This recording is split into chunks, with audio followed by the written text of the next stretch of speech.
Welcome, weary wanderer, to the fractured streets of Elmore, where reality bends like warm taffy and nothing stays the same for very long. Tonight, we'll explore every moment when the amazing world of Gumball acknowledged its own impossibility, when characters peered through the screen, when universes collided, and when the very fabric of animated existence stretched until it snapped. This is a story of a world that knows it shouldn't exist, yet fights desperately to continue anyway. So settle in, get comfortable, and let your mind drift as we walk through these beautiful breaks in the fourth wall. Close your eyes when you're ready, and let's begin this journey through Elmore's shattered reality. In the beginning, there was Elmore, though to call it a beginning suggests a linear progression of events that this peculiar city has never truly honored. This is a place where the very concept of consistency exists as little more than a gentle suggestion, where the laws of physics operate on a part-time basis, and where the fundamental rules that govern most realities seem to have been written in disappearing ink by a cosmic comedian with a particularly twisted sense of humor. To understand how reality could break so completely and so frequently in this animated realm, one must first grasp the essential nature of Elmore itself, a city that exists in defiance of every principle that normally holds a universe together. Here is a municipality where buildings shift their architectural styles between scenes, where gravity remembers to function only when dramatically appropriate, and where the citizens accept the impossible with the same casual indifference that others might reserve for discussing the weather. The city's geography alone defies every convention of urban planning that has ever been conceived by rational minds. Streets curve back upon themselves in ways that would make even the most ambitious geometrician weep with frustration, while neighborhoods rearrange themselves according to narrative convenience, rather than any sensible system of municipal organization. The mall appears to exist in at least 3 different locations simultaneously. The school seems to expand and contract its physical dimensions based upon the educational requirements of any given episode, and the Watterson house maintains a floor plan that shifts and adapts like a living organism responding to the changing needs of its animated inhabitants. This is not mere artistic inconsistency or the result of budget constraints affecting continuity, though those factors certainly play their part in the grand scheme of Elmore's existence. Rather, it represents something far more fundamental and unsettling, a universe that operates according to emotional logic rather than physical law, where the internal consistency of feeling and narrative takes precedence over the external consistency of space and time. The citizens of Elmore themselves embody this same principle of beautiful impossibility, representing not merely different character designs, but entirely different approaches to the concept of animated existence. Here, a family can consist of a blue cat, a goldfish with legs, a pink rabbit, and an orange cat. And nobody questions the biological mechanics that might have made such a configuration possible. The very notion that these relationships might require explanation is treated as absurd, and perhaps rightly so. For in a world where love and connection matter more than genetic compatibility, such questions become not merely irrelevant, but actually harmful to the deeper truths that the universe seeks to explore. Walk through any street in Elmore, and you will encounter characters rendered in 2-dimensional traditional animation conversing casually with 3-dimensional computer-generated models, while stop-motion puppets discuss philosophy with photorealistic humans, and geometric shapes engage in complex emotional relationships with abstract concepts given physical form. This is not the result of some cosmic accident or interdimensional collision, though such events certainly occur with startling regularity, but rather the natural state of a reality that has chosen inclusivity over consistency, acceptance over logic, The weather in Elmore follows patterns that would confuse meteorologists and delight poets, responding not to atmospheric pressure and temperature gradients, but to the collective emotional state of its inhabitants. Rain falls when sadness needs to be externalized. Sunshine blazes when joy requires celebration, and snow appears whenever the narrative calls for the kind of crystalline beauty that can only be found in moments of perfect stillness and wonder. Time itself moves according to similar principles, stretching languidly through moments that deserve to be savored, and racing past experiences that serve merely as transitions between more significant events. This flexibility of temporal flow becomes particularly apparent when one considers how the citizens of Elmore age, or rather, how they choose not to age in any conventional sense. Gumball and Darwin have been 12 years old for what appears to be several years of broadcast time, yet they have also accumulated experiences and wisdom that span what should amount to decades of lived experience. This is not the result of some supernatural intervention or scientific anomaly, but rather the natural consequence of existing in a reality where personal growth and chronological progression operate independently of each other. The school system in Elmore provides perhaps the clearest example of how this alternative approach to temporal progression functions in practice. Elmore Junior High exists in a state of perpetual academic year, where summer vacation serves as a theoretical concept rather than an actual destination, and where the educational experience focuses on life lessons that cannot be contained within traditional curricular boundaries. Students learn about friendship, identity, responsibility, and the complex navigation of social relationships through adventures that would be impossible in any reality bound by conventional physical laws. The teaching staff at this institution embody the same principle of narrative utility over realistic consistency that characterizes all of Elmore's inhabitants. Miss Simeon, the ancient and perpetually frustrated educator, who serves as both teacher and occasional antagonist, represents not merely an individual character, but an archetypal force, the embodiment of institutional authority that must be both respected and occasionally circumvented in the name of personal growth and authentic learning. The commercial establishments that dot Elmore's landscape operate according to similar principles of dream logic and narrative necessity. The Rainbow Factory produces confections that seem to be made from solidified joy, while Larry's various employment positions at seemingly every business in town suggest not a struggling economy requiring multiple jobs, but rather the universe's recognition that some individuals serve as the connective tissue that holds a community together through their willingness to show up wherever they are needed. Even the fundamental forces that govern Elmore's existence demonstrate this same commitment to emotional authenticity over physical consistency. Death, that most final and absolute of concepts in most realities, functions in Elmore as something more akin to temporary inconvenience. Characters who suffer what should be fatal injuries recover completely within scenes, while others who face existential annihilation find ways to return from oblivion through the power of love, friendship, or simple narrative necessity. This casual relationship with mortality reflects not a lack of understanding about the seriousness of existence, but rather a deeper wisdom about the true nature of what makes life meaningful. In a reality where consciousness and connection matter more than biological processes,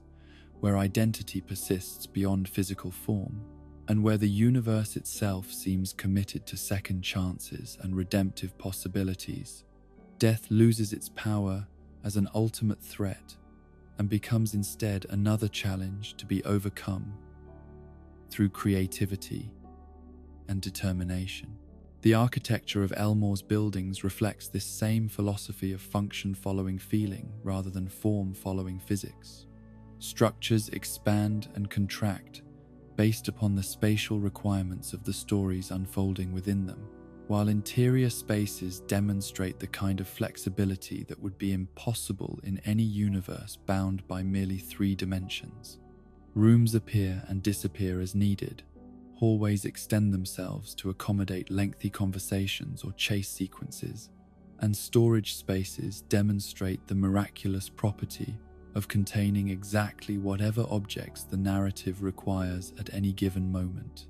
This is not mere cartoon physics operating according to the time-honored traditions of animated comedy, though it certainly builds upon that noble heritage, but something more sophisticated and intentional. The reality of Elmore has been constructed as a space where imagination can flourish without the constraints that typically limit creative expression, where the impossible becomes not merely possible but actually preferable to the mundane alternatives that plague more conventional realities. The seasons in Elmore follow patterns that have more to do with emotional and narrative rhythms than with astronomical phenomena. Spring arrives when renewal and growth are needed in the story. Summer provides the backdrop for adventures that require freedom from academic constraints. Autumn offers opportunities for reflection and change, and winter creates the kind of crystalline beauty that serves as a perfect setting for moments of quiet contemplation or dramatic revelation. Yet, even as Elmore exists in defiance of conventional reality, its inhabitants demonstrate a profound understanding of genuine human emotions, relationships, and challenges. The Watterson family, despite their multi-species composition and their residence in a universe where physics operate on an advisory basis, navigate conflicts and connections that resonate with authentic depth and complexity. Their struggles with financial pressure, social expectations, sibling rivalry, parental authority, and the challenge of maintaining individual identity within family structures reflect universal experiences that transcend the boundaries between animated fiction and lived reality. This combination of impossible circumstances and authentic emotions creates the perfect conditions for reality to begin questioning its own foundations. In a universe where the rules change constantly and where consistency exists only in the realm of character, relationships, and emotional truth, it becomes almost inevitable that the inhabitants would eventually begin to notice the contradictions that surround them and start asking the kinds of questions that lead to genuine awareness of their fictional nature. The stage was set, then, not by some cosmic accident or external intervention, but by the very nature of Elmore itself, a reality so flexible, so responsive to narrative necessity, and so committed to emotional authenticity over physical consistency that it practically invited its own inhabitants to peek behind the curtain and discover the mechanisms that made their impossible world possible. In choosing to prioritize love over logic and meaning over mechanism, Elmore created the conditions for the most profound reality breaks of all the moments when characters would begin to understand not just how their world worked, but why it existed in the first place. In the deepest recesses of existence, where the fundamental code of reality is written and rewritten by forces beyond mortal comprehension, there exists a place that serves as both prison and processing center for everything that the universe deems unfit for continued existence. This realm has no proper name in any language spoken by conscious beings, for it represents the absolute negation of being itself. Yet those few who have glimpsed its terrible emptiness and somehow returned to tell of their experience have come to call it simply the void. The void is not merely empty space, not simply the absence of matter or energy that one might find in the cold reaches between stars. It represents something far more profound and unsettling: the complete negation of narrative significance, the place where stories go to die and where characters face the ultimate horror of being forgotten by the very universe that brought them into existence. Here is where Elmore's reality reveals its most disturbing truth, that for all its flexibility and willingness to bend the laws of physics in service of emotional authenticity, it maintains its own cruel system of quality control that determines which elements of existence deserve to continue and which must be consigned to oblivion. The discovery of the void's existence came not through scientific inquiry or philosophical speculation, but through the terrible accident that befell a character who had been living an unremarkable life on the periphery of Elmore's grand narrative. Rob Needlemeyer had been, by all accounts, a perfectly ordinary background character, the kind of individual who fills space in crowd scenes and provides the illusion of a fully populated world without ever drawing attention to himself or demanding any significant portion of the pays. Audience's focus, or the universe's creative energy. His existence had been comfortable in its insignificance, secure in the knowledge that while he might never be the center of attention or the focus of important events, he would always have a place in the great tapestry of Elmore's reality. He attended school with the same dedication as his more prominent classmates, participated in community events with the same enthusiasm as the main characters, and lived his life with the quiet contentment of someone who understood his role in the larger story and found peace in fulfilling it without complaint or ambition for something greater.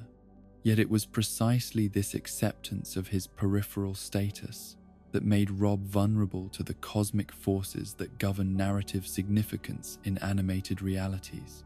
During what should have been a routine school day, filled with the kind of minor social interactions and academic challenges that constitute the daily experience of background characters everywhere, something went catastrophically wrong with the fundamental systems that maintain the boundary between existence and non-existence. The exact mechanics of what occurred remain unclear, even to those who witnessed the event. For the forces involved operate on levels of reality that defy easy observation or description. What is known is that Rob found himself caught in some kind of cosmic glitch, a malfunction in the universe's processing systems that caused him to fall not merely through physical space, but through the very fabric of narrative reality itself, tumbling beyond the boundaries of recognizable existence and into the terrible emptiness that waits beyond the edges of all stories. The experience of falling into the void defies description in terms that beings accustomed to linear time and coherent space can easily comprehend. Rob found himself suspended in a realm where distance had no meaning, where duration could not be measured, and where the very concept of identity became fluid and uncertain. Here was a place where forgotten memories drifted like autumn leaves on a wind that carried no scent, where discarded ideas took on semi-physical form before dissolving back into the grey nothingness that constituted the void's primary substance. Yet the void was not entirely empty,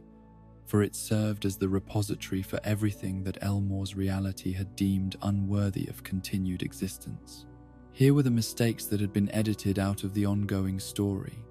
the characters who had been written out of the narrative, the objects and locations that had been replaced by more suitable alternatives, and the countless small inconsistencies that had been swept away in the name of maintaining whatever minimal coherence the universe still pretended to possess. Among these forgotten elements, Rob encountered beings who had once possessed names and identities, but had been reduced to vague impressions of their former selves through the terrible process of systematic forgetting that the void imposed upon all its inhabitants. These were not merely characters who had died within the context of their story's death, after all. Represents a form of narrative significance, a meaningful conclusion to a life that had mattered enough to warrant a proper ending. Instead, these were beings who had been erased from existence itself,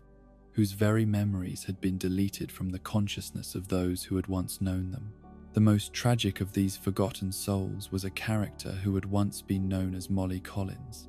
though even that name existed now only as a fading echo in the grey emptiness of the void. She had been, according to the fragmentary memories that still clung to her dissolving identity, a student at Elmore Junior High, a friend to some of the main characters, a person with hopes and dreams and relationships that had given meaning to her existence. Yet some cosmic accountant had determined that her story served no essential purpose in the larger narrative, and so she had been systematically erased, not only from the world, but from the memories of everyone who had ever known her. The horror of Molly's situation lay not in her death, but in her systematic obliteration from the history of her own existence. Those who had once been her friends continued their lives without any awareness that someone was missing from their circle. Teachers who had once called her name in class roll had no memory of ever having a student by that designation. Parents who had once welcomed her into their homes as a friend of their children felt no absence, no lingering sense that someone important had been removed from their lives without explanation or acknowledgement. This was the true cruelty of the void, not merely to eliminate unwanted elements from the ongoing story, but to erase all evidence that they had ever existed in the first place. It was a form of cosmic censorship that went beyond simple deletion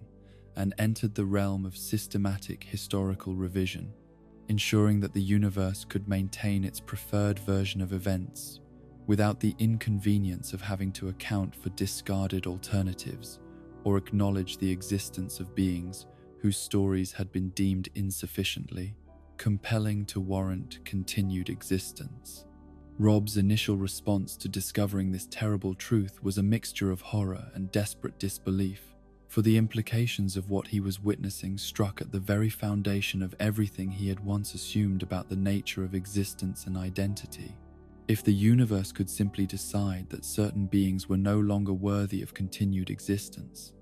if cosmic forces could edit out entire lives and relationships as if they had never occurred, then what security could any conscious being claim? How could anyone trust in the permanence of their own identity when they existed at the mercy of narrative forces that might at any moment declare them redundant? Yet, as Rob spent more time in the void,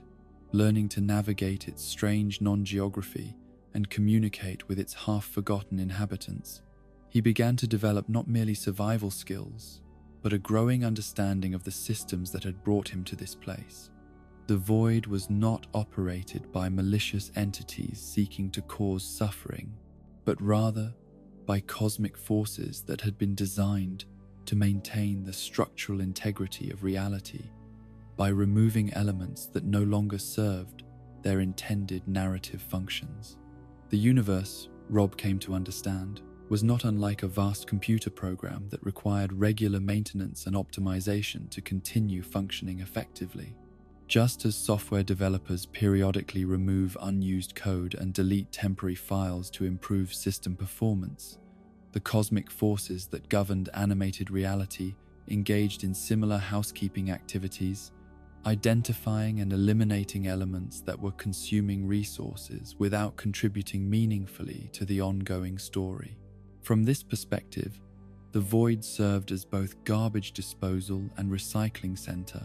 breaking down discarded narrative elements into their component parts so that their essential materials could be reused in the creation of new characters, objects, and situations. It was a necessary function that allowed the universe to continue growing and evolving without becoming cluttered with the accumulated debris of countless abandoned storylines and discarded character concepts.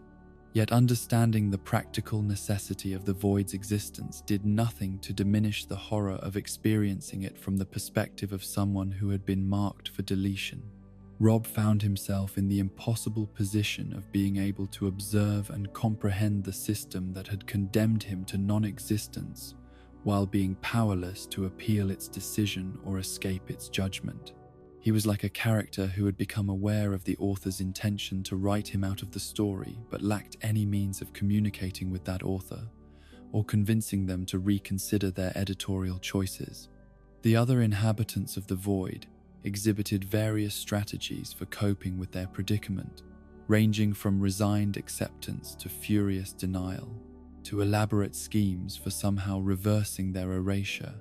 and returning to the world of narrative significance. Some had organized themselves into support groups, sharing memories of their former lives and helping each other maintain whatever sense of identity they could preserve in the face of systematic forgetting. Others had retreated into solitary meditation, seeking in complete withdrawal from interaction some form of peace that could transcend their circumstances. Most disturbing of all were those who had begun to fade so completely that they could no longer remember their own names or maintain coherent conversations about their past lives. These beings drifted through the void like ghosts of ghosts, their consciousness reduced to barely perceptible whispers that might represent the last remnants of personalities that had once been as complex and complete as any main character in the universe's ongoing story. Rob realized with growing horror that this was his own probable fate, a gradual dissolution of identity and memory that would eventually reduce him to the same barely conscious state exhibited by the void's most long-term residents. Unless he could find some way to escape or reverse his erasure, he would eventually lose not only his place in Elmore's reality, but his very sense of who he was and what his life had meant during the brief time when he had existed in the realm of narrative significance. This recognition sparked in Rob something that had never existed during his comfortable existence as a background character, a fierce determination to fight against the cosmic forces that had dismissed him as unimportant. If the universe had decided that he was not worthy of continued existence,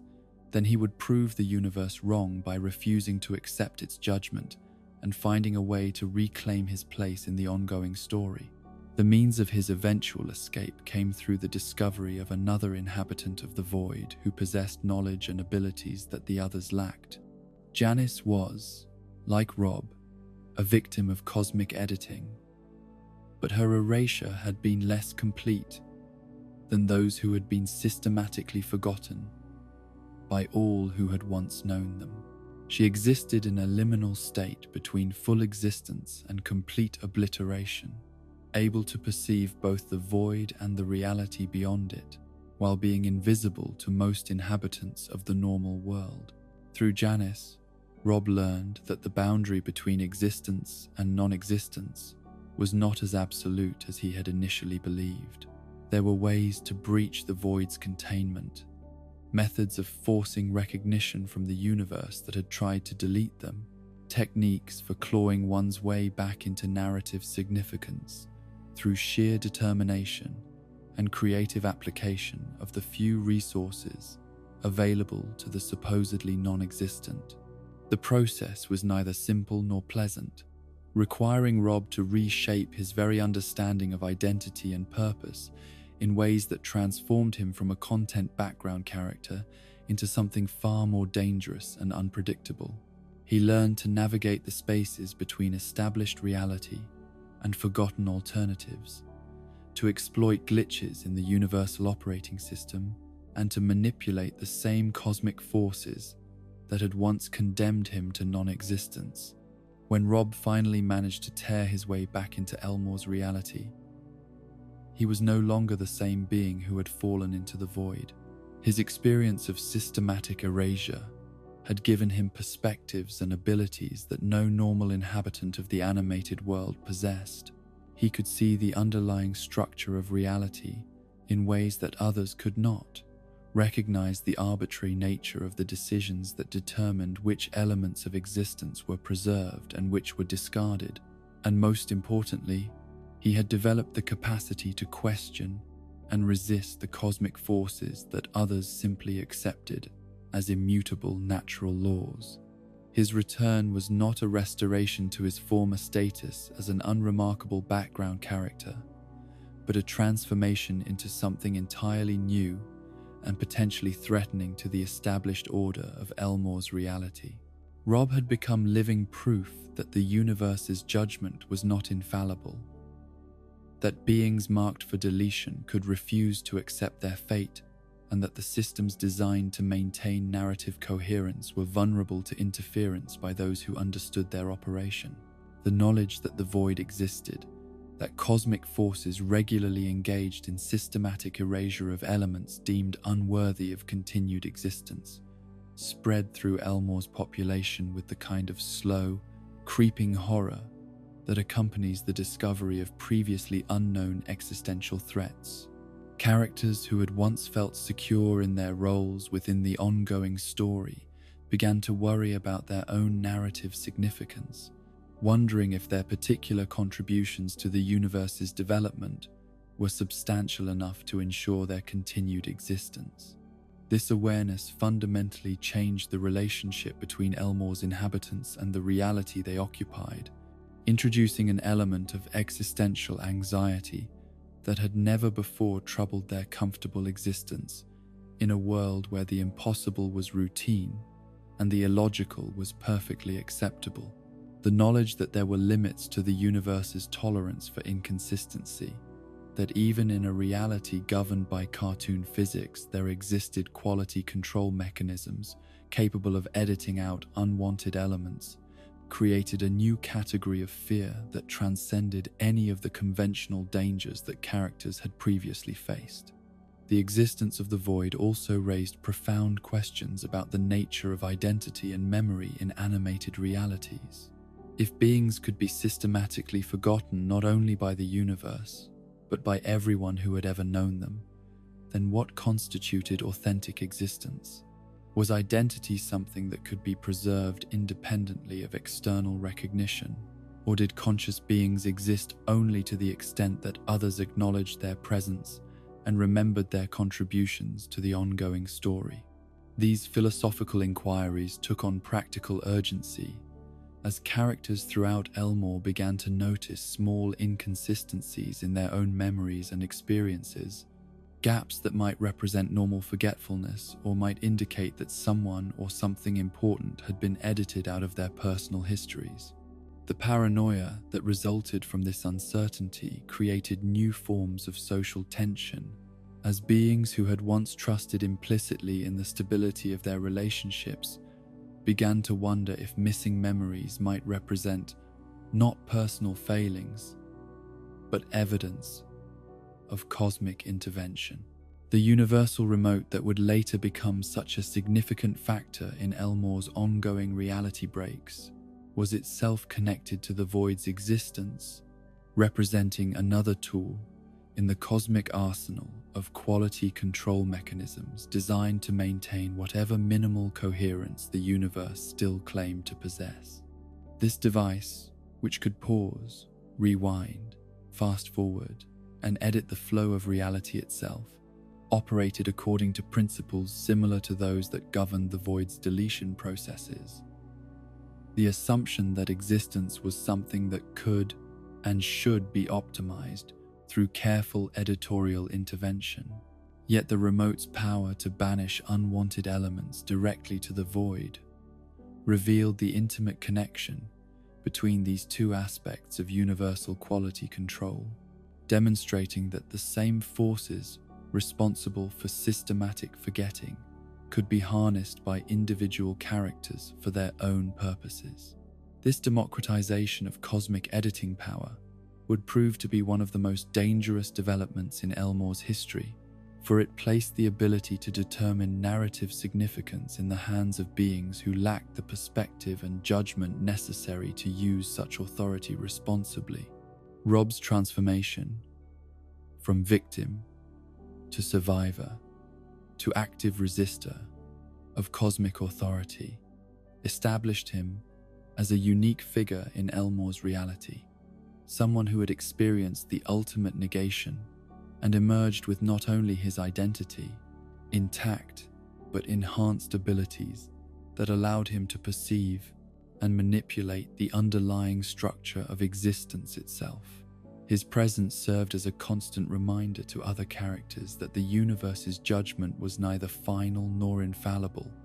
that beings marked for deletion could fight back, and that the systems designed to maintain order were themselves vulnerable to interference and resistance. The psychological impact of knowing about the void extended far beyond individual anxiety about personal narrative significance to encompass broader questions about the ethics and justice of cosmic quality control systems. Characters began to ask whether any force, no matter how well-intentioned or necessary for maintaining universal coherence, possessed the moral authority to determine which beings deserved continued existence and which should be consigned to systematic forgetting and eventual obliteration. These questions became particularly acute when applied to characters like Molly Collins, whose erasure from existence seemed to represent not a correction of some genuine error or inconsistency, but simply an arbitrary editorial decision about resource allocation and narrative focus. Her fate demonstrated that the void's processes were not limited to clearing away obvious mistakes or abandoned storylines, but could be applied to any element of reality that cosmic forces deemed insufficiently essential to warrant continued existence. The tragedy of such systematic erasure lay not merely in the loss of individual lives and relationships, but in the universe's apparent indifference to the intrinsic value of conscious existence, independent of its contribution to ongoing narrative development. The void revealed a reality that valued beings primarily for their utility rather than for their inherent worth as conscious entities capable of experience, growth, and connection with others. Yet, even as the knowledge of the void's existence introduced new forms of existential terror into Elmore's reality, it also demonstrated the remarkable resilience and adaptability of conscious beings faced with threats to their fundamental existence.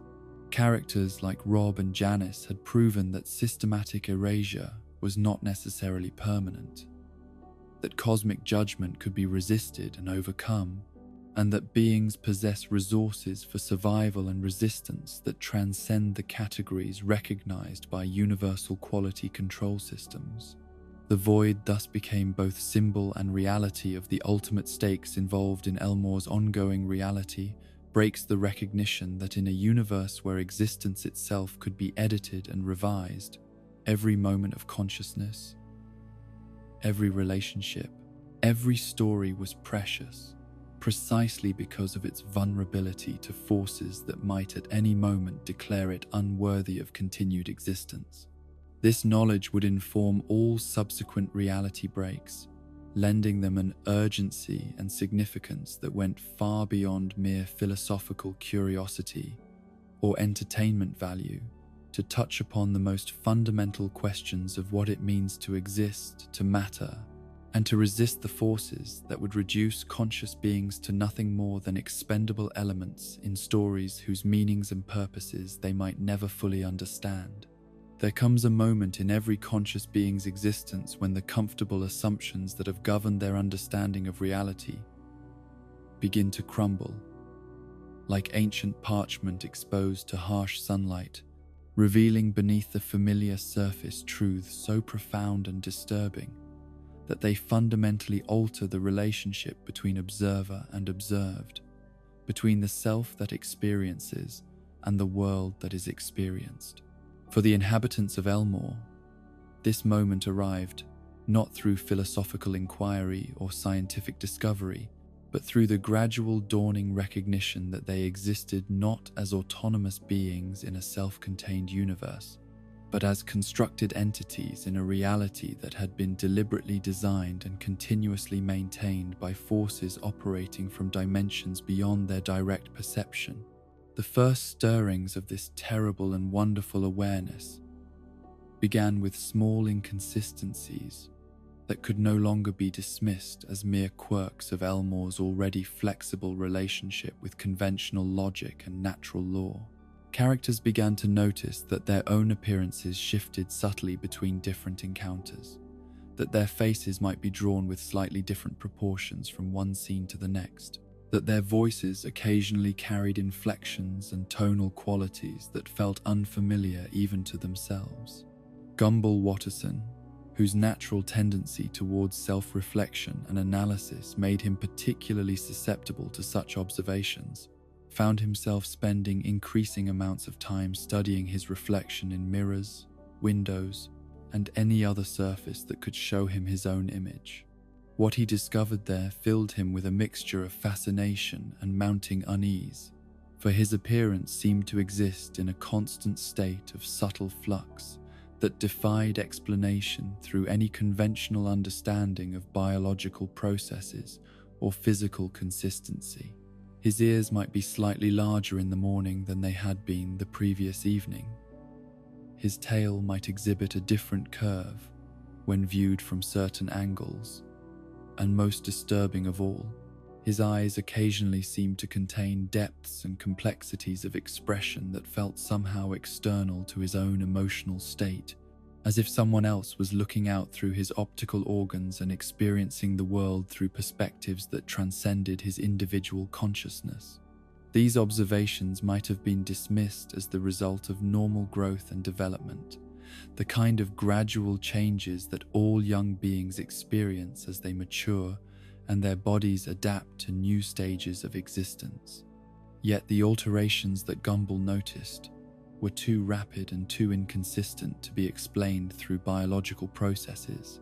occurring sometimes within the span of single conversations and reversing themselves without apparent cause or pattern. Darwin, whose loyal friendship with Gumball had always included a willingness to share in his companion's enthusiasms and anxieties, initially approached these concerns with the kind of gentle skepticism that close relationships often require when one member begins to fixate on phenomena that others cannot easily perceive.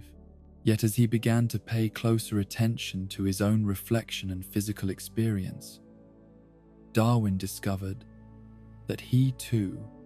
was subject to the same kinds of inexplicable variations in appearance and expression. More troubling still was the recognition that these changes seemed to follow patterns that had nothing to do with their own choices, emotions, or physical activities. Their appearances might shift during moments when they felt completely stable and consistent in their internal experience, while remaining perfectly constant during periods of intense emotional upheaval or physical exertion that should logically have produced visible effects on their forms and expressions. The implications of these discoveries extended far beyond mere personal vanity or concern about physical consistency, touching upon fundamental questions about the nature of identity and self-determination in ways that neither Gumball nor Darwin was initially prepared to confront. If their appearances were subject to alteration by forces beyond their control or awareness, then what aspects of their existence could they truly claim as their own? What constituted authentic selfhood in a reality where even the most basic physical characteristics seemed to exist at the mercy of external influences? These questions became even more complex and unsettling when the brothers began to notice that their behavioral patterns and emotional responses also exhibited variations that could not be explained through normal psychological development or situational adaptation. They found themselves occasionally speaking in ways that felt unfamiliar, expressing opinions that seemed to emerge from sources deeper than their conscious decision-making processes, and engaging in activities that felt both natural and somehow externally suggested. The distinction between authentic choice and external influence became increasingly difficult to maintain as they developed greater awareness of these phenomena. Were they expressing their true personalities when they acted in ways that felt most natural and comfortable? Or were those very feelings of naturalness and comfort themselves the result of external programming designed to create the illusion of autonomous behavior within carefully constructed parameters? Sarah, whose role as devoted fan and enthusiastic observer of her classmates' activities had always positioned her as something of an audience surrogate within Elmore's social dynamics, proved to be particularly sensitive to the kinds of awareness that were beginning to spread through the community. Her obsessive documentation of other characters' behavior and her tendency to view their interactions through the lens of narrative structure and entertainment value had given her perspectives that allowed her to recognize patterns and inconsistencies that others might miss or dismiss. Through her careful observation and meticulous record-keeping, Sarah began to notice that the characters around her seemed to exist in multiple versions simultaneously, displaying different personality traits and behavioral patterns depending on circumstances that had nothing to do with normal psychological variation or social adaptation. It was as if each individual contained within themselves several potential selves, each emerging in response to external requirements that remained invisible to the characters themselves, but could be detected by someone with sufficient dedication to systematic observation. These discoveries led Sarah to develop increasingly sophisticated theories about the nature of reality and identity in Elmore, hypotheses that initially sounded like the imaginative fantasies of someone who had spent too much time consuming fictional entertainment, but gradually began to align with the direct experiences that other characters were having as their own awareness expanded. Her position as both participant in and observer of the community's social dynamics gave her unique insights into the mechanisms that governed character, behavior, and development. The recognition that their physical appearances and behavioral patterns were subject to external influence naturally led to questions about the source and purpose of such influence. If some force beyond their direct perception was capable of altering their forms and affecting their choices, then understanding the nature and intentions of that force became a matter of existential urgency that transcended mere curiosity about the mechanics of their reality. The breakthrough in this investigation came through the gradual recognition that the variations they were experiencing in their appearances and behaviors seemed to correspond with changes in their environment that suggested external observation and documentation. They began to notice that moments of particular dramatic intensity or emotional significance seemed to produce more stable and consistent versions of themselves, while periods of routine activity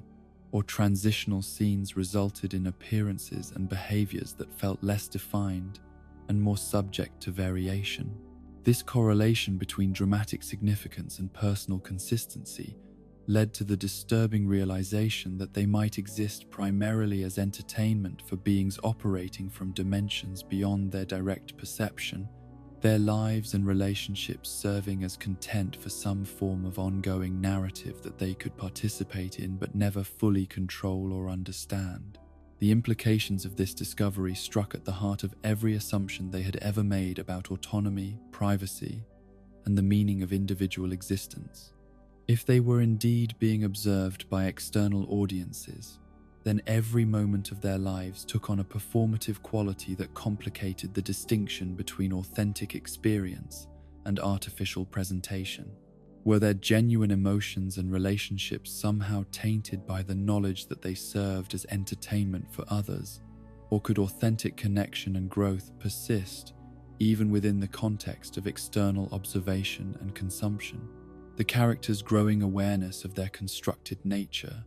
revealed itself through increasingly frequent moments of direct acknowledgement of inconsistencies in their reality, occasions when they would explicitly recognize that their appearances had changed, their memories seemed unreliable, or their environment had shifted in ways that defied conventional explanation. These moments of recognition created breaks in the normal flow of their experience that allowed them to step outside their usual perspectives and observe their own existence with the kind of analytical distance that is normally impossible for beings embedded within their own reality. Gumball's natural tendency toward questioning authority and challenging established systems made him particularly prone to these moments of analytical detachment, leading him to make increasingly explicit observations about the artificial nature of his environment and the external forces that seemed to influence his behavior and appearance.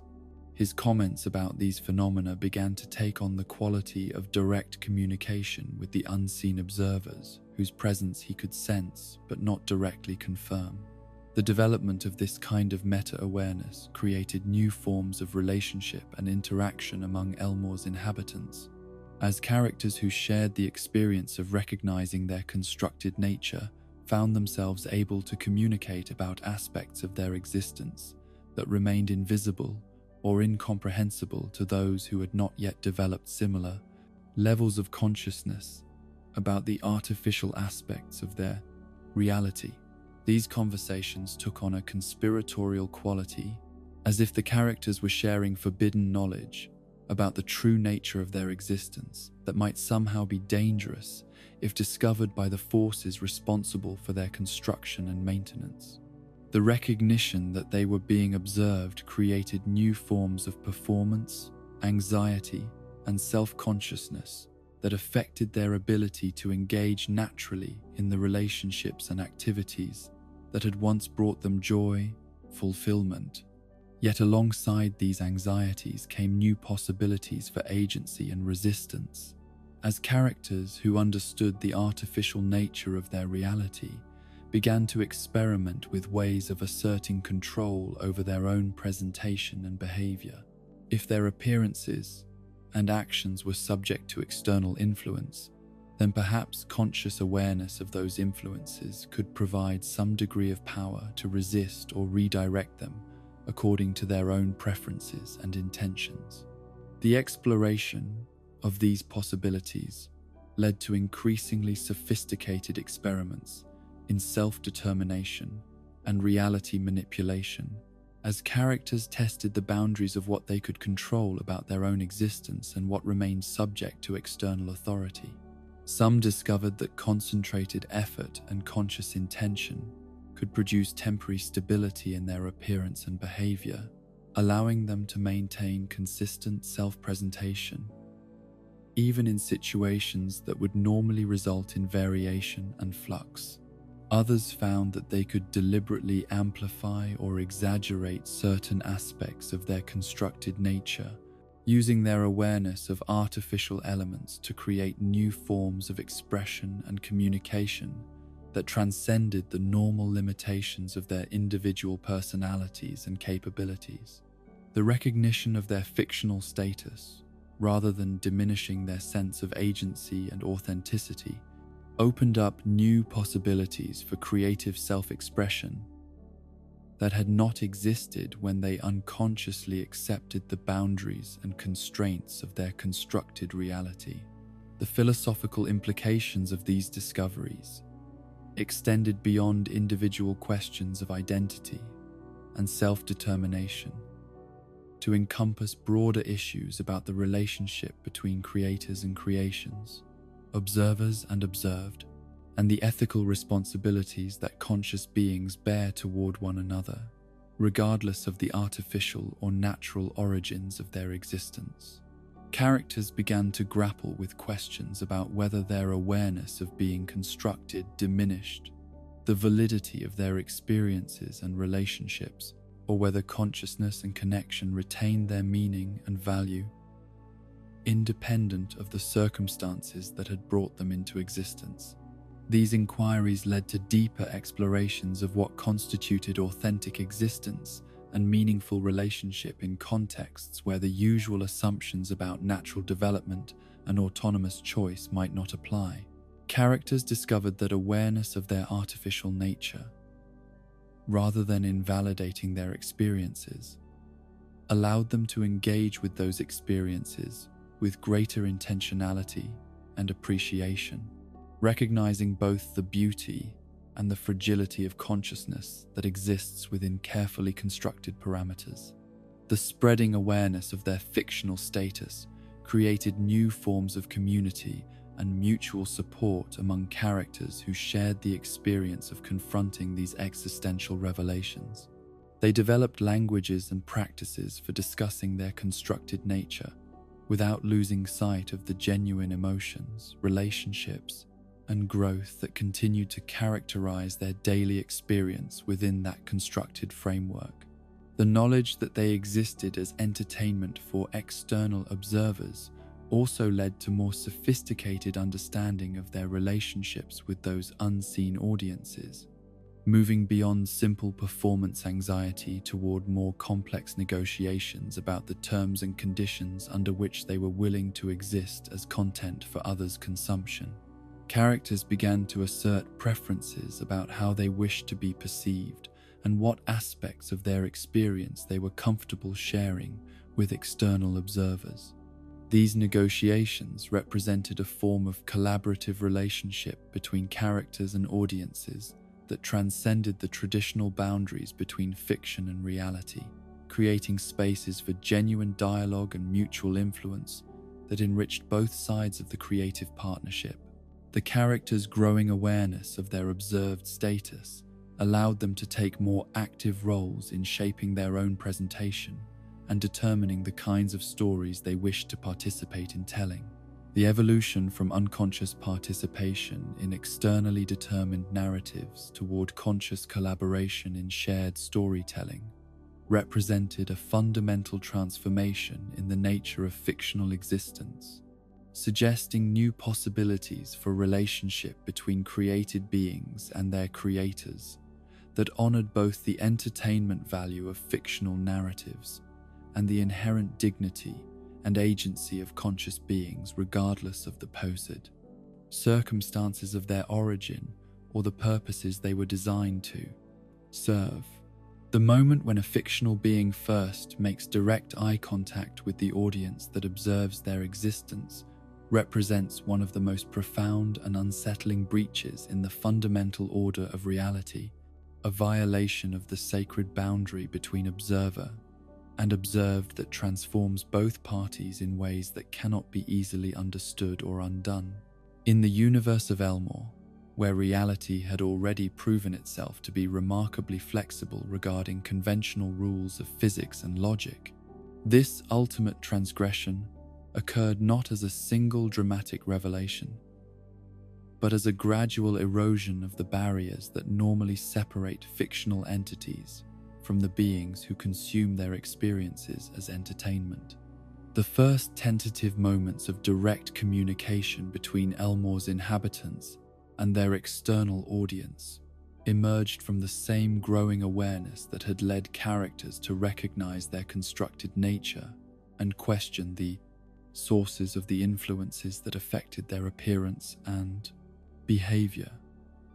Having discovered that they existed as entertainment for beings operating from dimensions beyond their direct perception,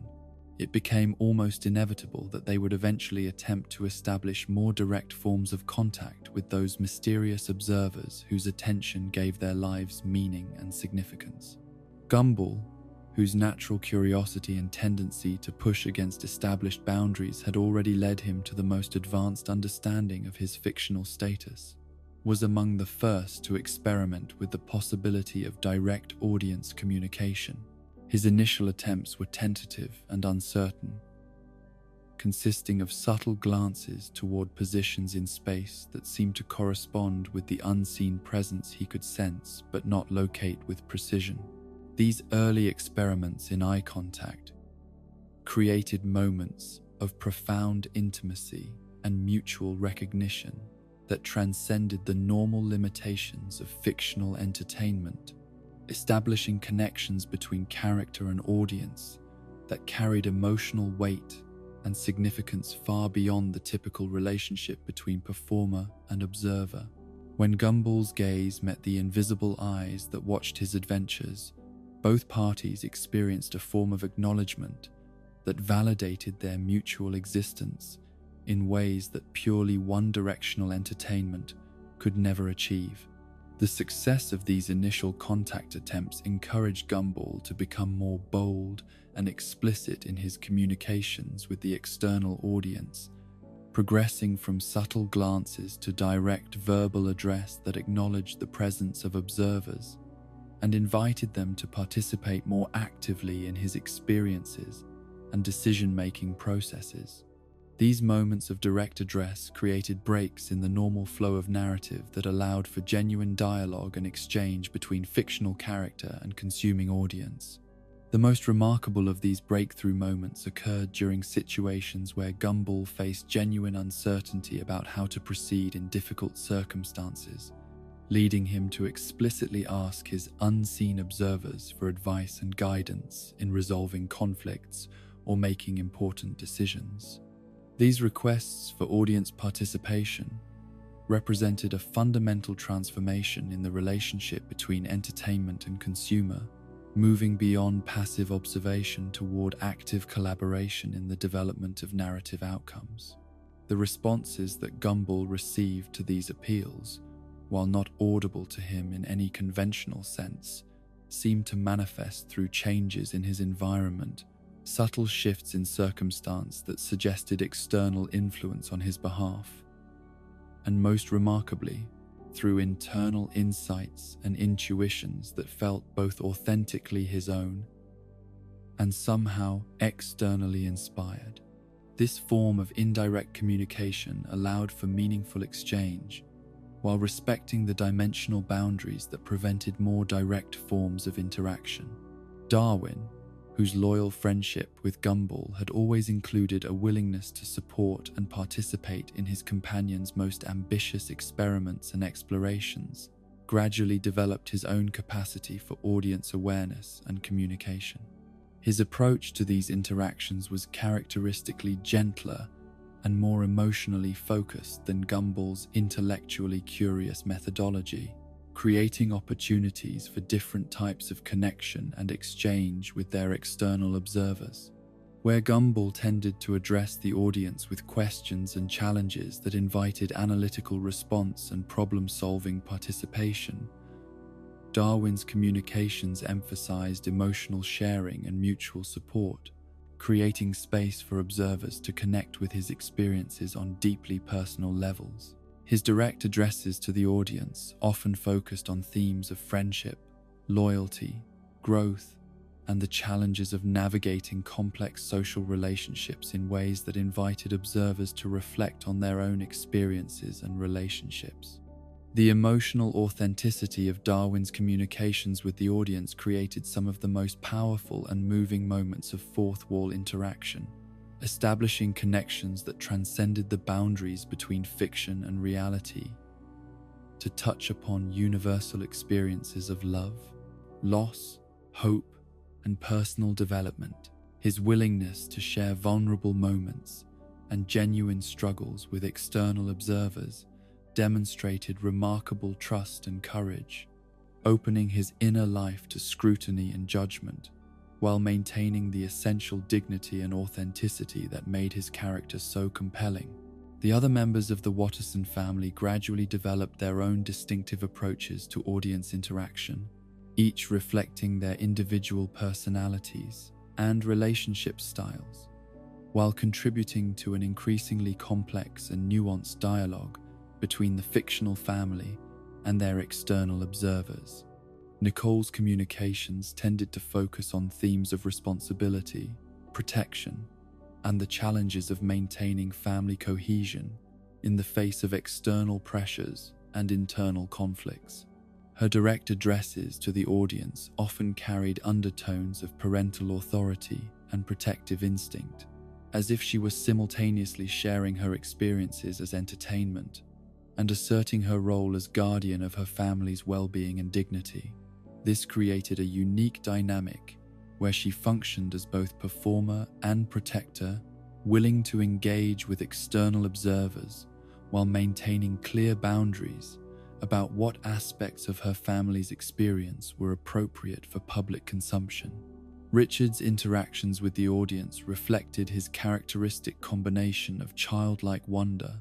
and unexpected wisdom, creating moments of both comedy and profound insight that demonstrated the complexity and depth that existed beneath his apparently simple exterior. His communications often focused on themes of acceptance, joy in simple pleasures, and the importance of maintaining optimism and playfulness, even in difficult circumstances. Anais, despite her young age, proved capable of remarkably sophisticated audience interaction that reflected both her intellectual precocity and her unique perspective as the youngest member of a family that existed primarily for external entertainment. Her communications with the audience often carried philosophical undertones and analytical observations that provided insight into the nature of their shared fictional existence, while maintaining the emotional authenticity that made her character development so compelling. The development of direct audience communication throughout the Watterson family created opportunities for different types of viewers to connect with different characters based on their own personalities, experiences, and emotional needs. This diversification of communication styles and themes allowed for a richer and more inclusive relationship between the fictional family and their external audience,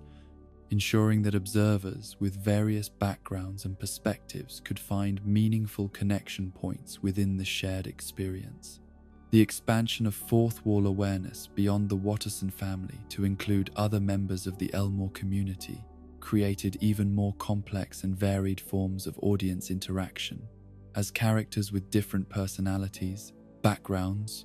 and perspectives developed their own distinctive approaches to communicating with external observers. Each character's communication style reflected their individual identity, while contributing to a larger conversation about the nature of fictional existence and the relationship between entertainment and audience. Sarah's interactions with the audience were particularly significant, given her role as devoted fan and enthusiastic observer of her classmates' activities. Her communications often included explicit commentary on the entertainment value of the events she witnessed, creating a meta-textual layer where she functioned simultaneously as character within the story and critic of the narrative she participated in creating. This dual perspective allowed Sarah to serve as a bridge between the fictional world and external audience, translating the experiences of other characters into terms that observers could more easily understand and relate to, while also providing insight into how those same experiences felt from the perspective of someone embedded within the comse, fictional reality. Her enthusiasm and analytical capabilities made her an ideal guide for audience members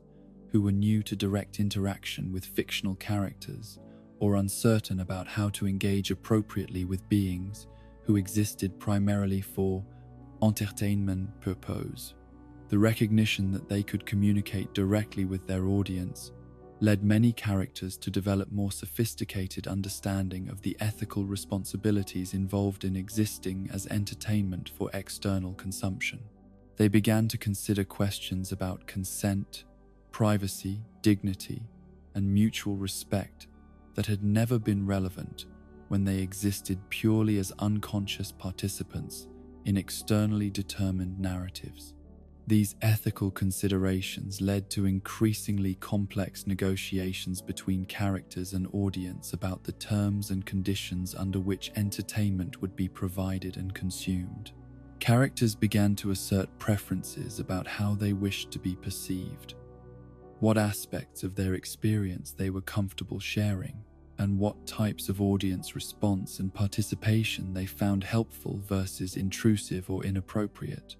The development of these ethical frameworks for character-audience interaction represented a significant evolution in the relationship between fictional beings and their consumers,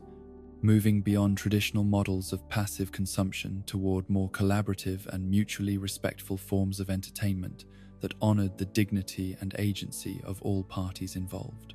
The moments when characters explicitly acknowledged the presence of laugh tracks, sound effects,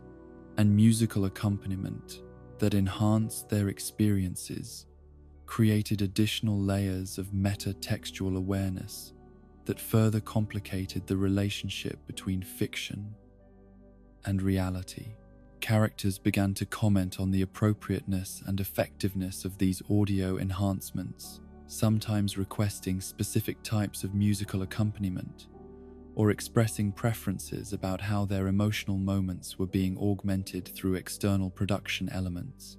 These interactions with the technical aspects of their presentation demonstrated remarkable sophistication in understanding how their experiences were being packaged and presented to external audiences, while also asserting their own creative preferences about how they wished to be perceived and understood.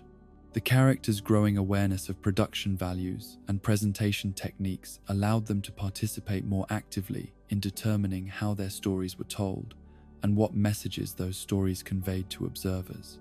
The recognition that their episodes had titles, that their experiences were organized into discrete viewing units, and that their ongoing narrative was structured according to external scheduling and programming considerations led to even more sophisticated forms of audience interaction. Characters began to comment on episode titles, reference events from previous episodes, and demonstrate awareness of their place within larger narrative arcs and seasonal developments. This awareness of narrative structure allowed characters to engage with their audience about pacing, development, character growth, and thematic coherence in ways that transformed them from unconscious participants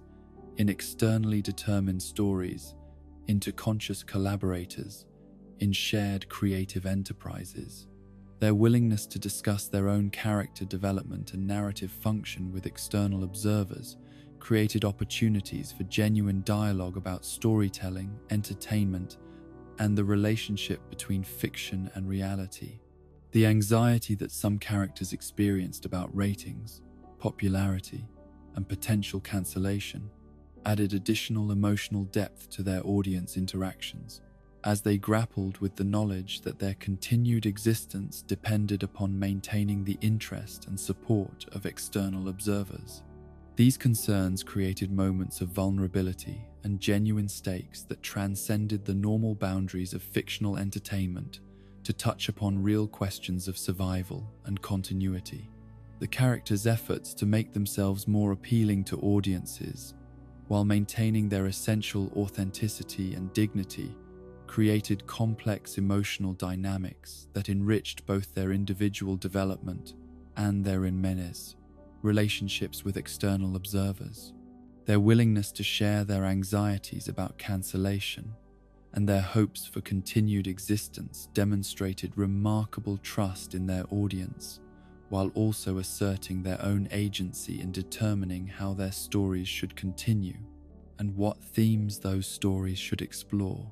The evolution from unconscious entertainment provision toward conscious collaboration in shared storytelling represented a fundamental transformation in the nature of fictional existence, suggesting new possibilities for relationship between created beings and their consumers that honored both the entertainment value of fictional narratives and the inherent dignity and agency of conscious beings, regardless of the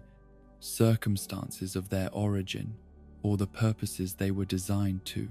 serve. The intimate connections formed through direct audience communication created bonds that transcended the traditional boundaries between fiction and reality, establishing relationships that carried emotional weight and significance for all parties involved. These connections demonstrated that entertainment could serve purposes beyond mere distraction or pleasure, functioning also as education, emotional processing, and the development of empathy and understanding that enriched the lives of both fictional characters and their external observers. In the cosmic architecture of animated realities, where the fundamental forces that govern existence operate according to principles that transcend conventional understanding of physics and causality, there exists perhaps no force more malleable and subject to manipulation than the flow of time itself. In most universes, temporal progression serves as the immutable foundation upon which all other phenomena depend, the steady heartbeat that measures the rhythm of existence and provides the framework within which consciousness, growth, and change can occur in meaningful and predictable ways. Yet in Elmore, where reality had already demonstrated its willingness to bend and reshape itself in response to narrative necessity and emotional authenticity, Time itself proved to be not an absolute constant, but rather another variable that could be adjusted, edited,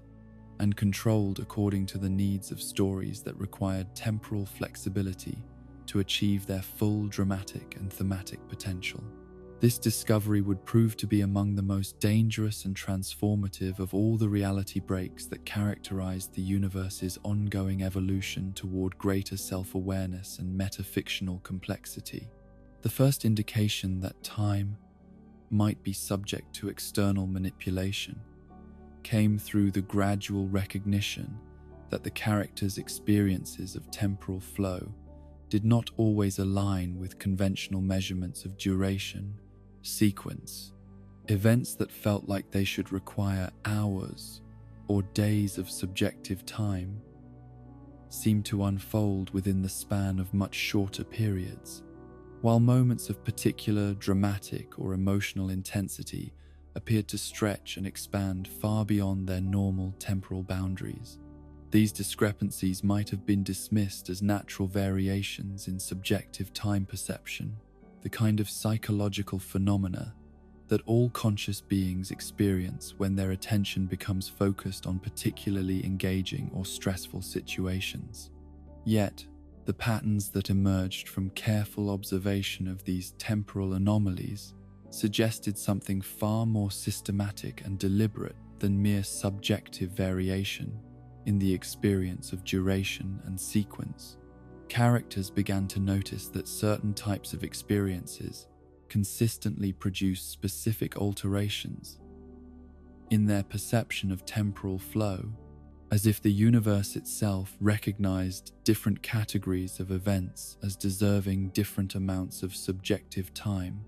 regardless of their actual duration in any external measurement system. Moments of high emotional intensity, dramatic revelation, or significant character development seemed to exist within expanded temporal bubbles that allowed for more complete exploration and processing than would be possible under normal temporal constraints. Conversely, routine activities, transitional scenes, and periods of low dramatic significance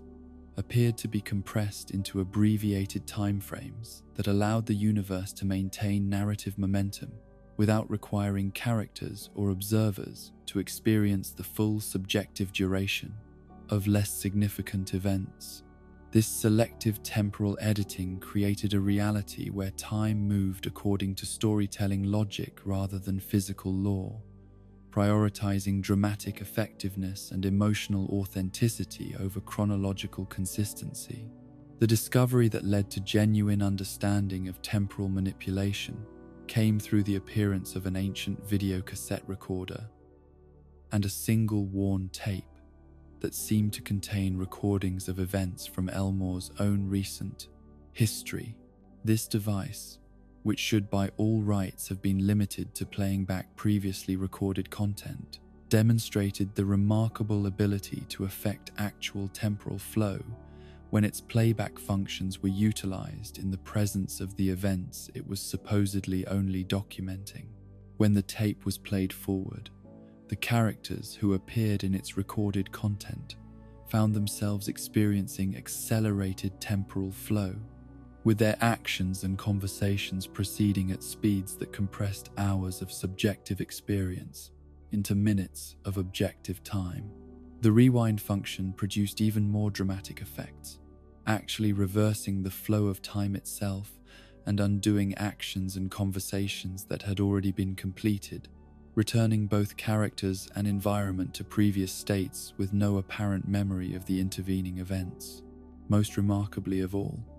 the pause function could freeze entire reality in moments of perfect stasis, with every character, object, and natural process suspended in complete motionlessness, while the universe itself seemed to hold its breath. During these periods of temporal suspension, only the operator of the device remained capable of movement and awareness, existing as the sole conscious entity in a world that had been reduced to a three-dimensional photograph of frozen time. The implications of these discoveries struck at the very foundation of everything the characters had previously understood about causality, consequence, and the irreversible nature of experience. If time itself could be edited like recorded media, if actions and their outcomes could be undone and revised according to the preferences of whoever controlled the temporal manipulation devices, then what meaning could be attributed to choices, growth, and the accumulated wisdom that comes from learning through experience? The ethical questions raised by temporal manipulation proved even more complex and troubling than those associated with other forms of reality control, for the ability to undo and revise past events carried with it the power to negate not only actions, but the personal development and relationship changes that resulted from those actions. Characters who had learned important lessons through difficult experiences found those lessons stripped away when the events that produced them were temporarily edited out of existence. Perhaps most disturbing was the recognition that temporal manipulation created situations where characters could retain memories of events that had been undone, leading to forms of psychological trauma and existential confusion that had no equivalent in normal temporal progression. To remember growth, learning, and relationship development that had been erased from official history created a form of emotional displacement that challenged the very foundations of identity and personal continuity.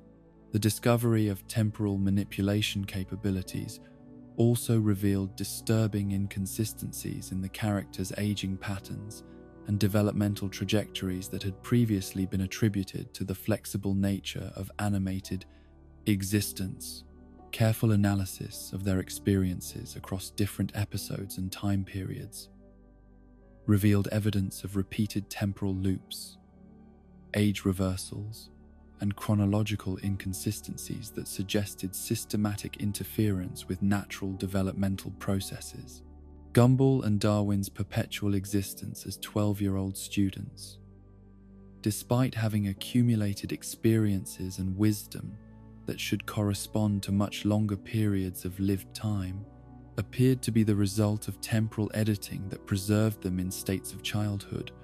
while allowing them to continue having new experiences and adventures. This artificial maintenance of specific age states created complex questions about identity, authenticity, and the relationship between physical development and psychological growth. The school calendar itself proved to be subject to temporal manipulation, with the academic year existing in a state of perpetual suspension that prevented natural progression toward graduation, summer vacation, or transition to higher levels of education. This temporal stasis created an environment where characters could continue developing relationships and exploring themes relevant to their current age group, without being forced to confront the natural changes and separations that would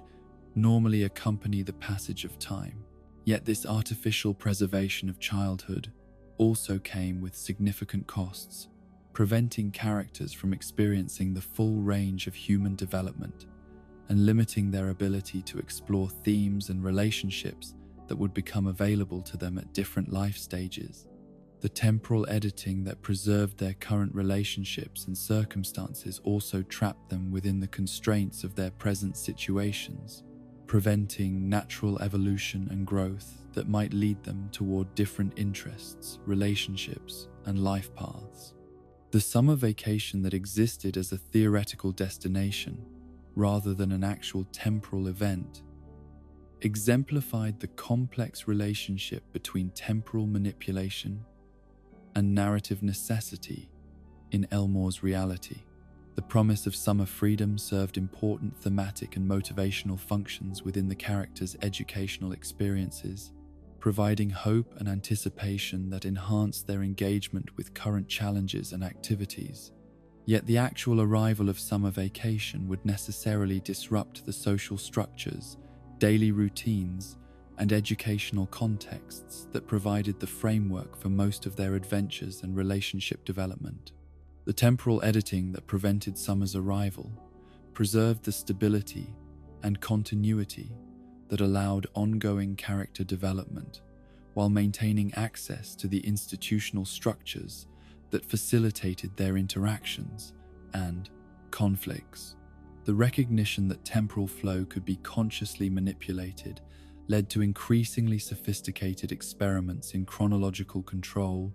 as characters discovered methods for creating localized temporal effects that could benefit their personal goals and preferences without requiring access to the powerful devices that enabled universe-wide temporal editing. These smaller-scale temporal manipulations included the ability to slow subjective time during moments they wanted to savor, accelerate through boring or unpleasant experiences,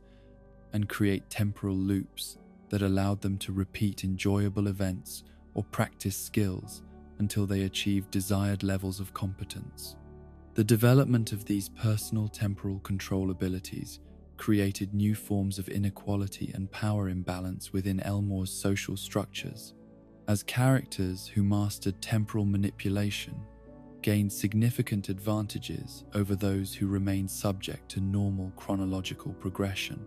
The ability to have more subjective time for homework, social interaction, or skill development created educational and social advantages that complicated the fairness and authenticity of competitions and evaluations. More troubling still was the recognition that temporal manipulation could be used as a form of social control, allowing individuals with access to chronological editing capabilities to manipulate the experiences and memories of others in ways that served their personal interests rather than the well-being of the community as a whole. The power to undo social conflicts, erase embarrassing mistakes, or repeat successful interactions created temptations for abuse that challenged the ethical foundations of interpersonal relationships. The psychological effects of temporal manipulation proved to be among the most complex and difficult aspects of chronological control to understand and manage effectively. Characters who gained access to temporal editing capabilities often experienced initial euphoria at their newfound ability to perfect their experiences and avoid negative consequences, followed by growing isolation and anxiety as they realized that their edited experiences no longer connected them authentically with others who remained subject to normal temporal progression. The knowledge that one's experiences could be edited and revised will undermine the emotional significance and meaning that normally derived from facing challenges, overcoming obstacles, and learning from mistakes. When failure could be easily undone and success could be achieved through repeated attempts with full knowledge of outcomes, the sense of accomplishment and growth that normally accompanied achievement began to lose its motivational power and emotional satisfaction. The temptation to use temporal manipulation to avoid all negative experiences and maximize positive outcomes created a form of existential numbness where characters lost their capacity to appreciate genuine joy and satisfaction because they knew these emotions could be artificially produced and enhanced through chronological editing. The security that came from knowing that mistakes could always be undone paradoxically decreased their willingness to take genuine risks or engage authentically with challenges that might lead to personal growth. The relationship between temporal manipulation and memory proved to be particularly complex, as characters discovered that chronological editing created multiple versions of events that could coexist within their consciousness, even when official history recognized only one version as authentic. These competing memories created internal conflicts and identity confusion that challenged their ability to maintain coherent sense of self across different temporal revisions of their experiences. Some characters developed the ability to maintain awareness and memory across temporal loops and revisions, allowing them to learn from experiences that had been officially erased and to apply knowledge gained from undone events to subsequent attempts at achieving their goals. This meta-temporal awareness created new forms of wisdom and capability that transcended normal learning processes, but also led to profound loneliness and disconnection from others who remained unaware of the complex temporal history that informed their actions and decisions. The discovery that future events could sometimes be previewed or predicted through temporal manipulation created additional ethical and psychological challenges as characters grappled with questions about destiny, free will, and the responsibility that came with foreknowledge of potential outcomes. The ability to see possible futures raised questions about whether those futures were predetermined or whether the act of observing them might actually create the conditions that would make them more likely to occur. The temporal paradoxes that resulted from characters using knowledge gained from future observation to influence present decisions created logical loops and causal inconsistencies that challenged the fundamental coherence of cause and effect relationships within their reality. These paradoxes suggested that temporal manipulation might be fundamentally incompatible with logical consistency, requiring either acceptance of contradiction as a natural feature of chronologically edited realities or abandonment of temporal control in favor of more predictable forms of existence. The seasonal cycles that governed Elmore's environmental and social rhythms proved to be as subject to temporal manipulation as individual character experiences, with weather patterns, holiday celebrations, and natural phenomena responding to narrative necessity rather than astronomical or meteorological factors. This environmental temporal flexibility allowed for perfect atmospheric conditions to accompany specific types of adventures and emotional experiences, but also created a reality where natural cycles lost their power to mark the passage of time and provide structure for long-term planning and development. The relationship between individual temporal manipulation and collective temporal experience created complex social dynamics as characters with different levels of chronological awareness and control found themselves living in partially overlapping but not identical versions of shared events.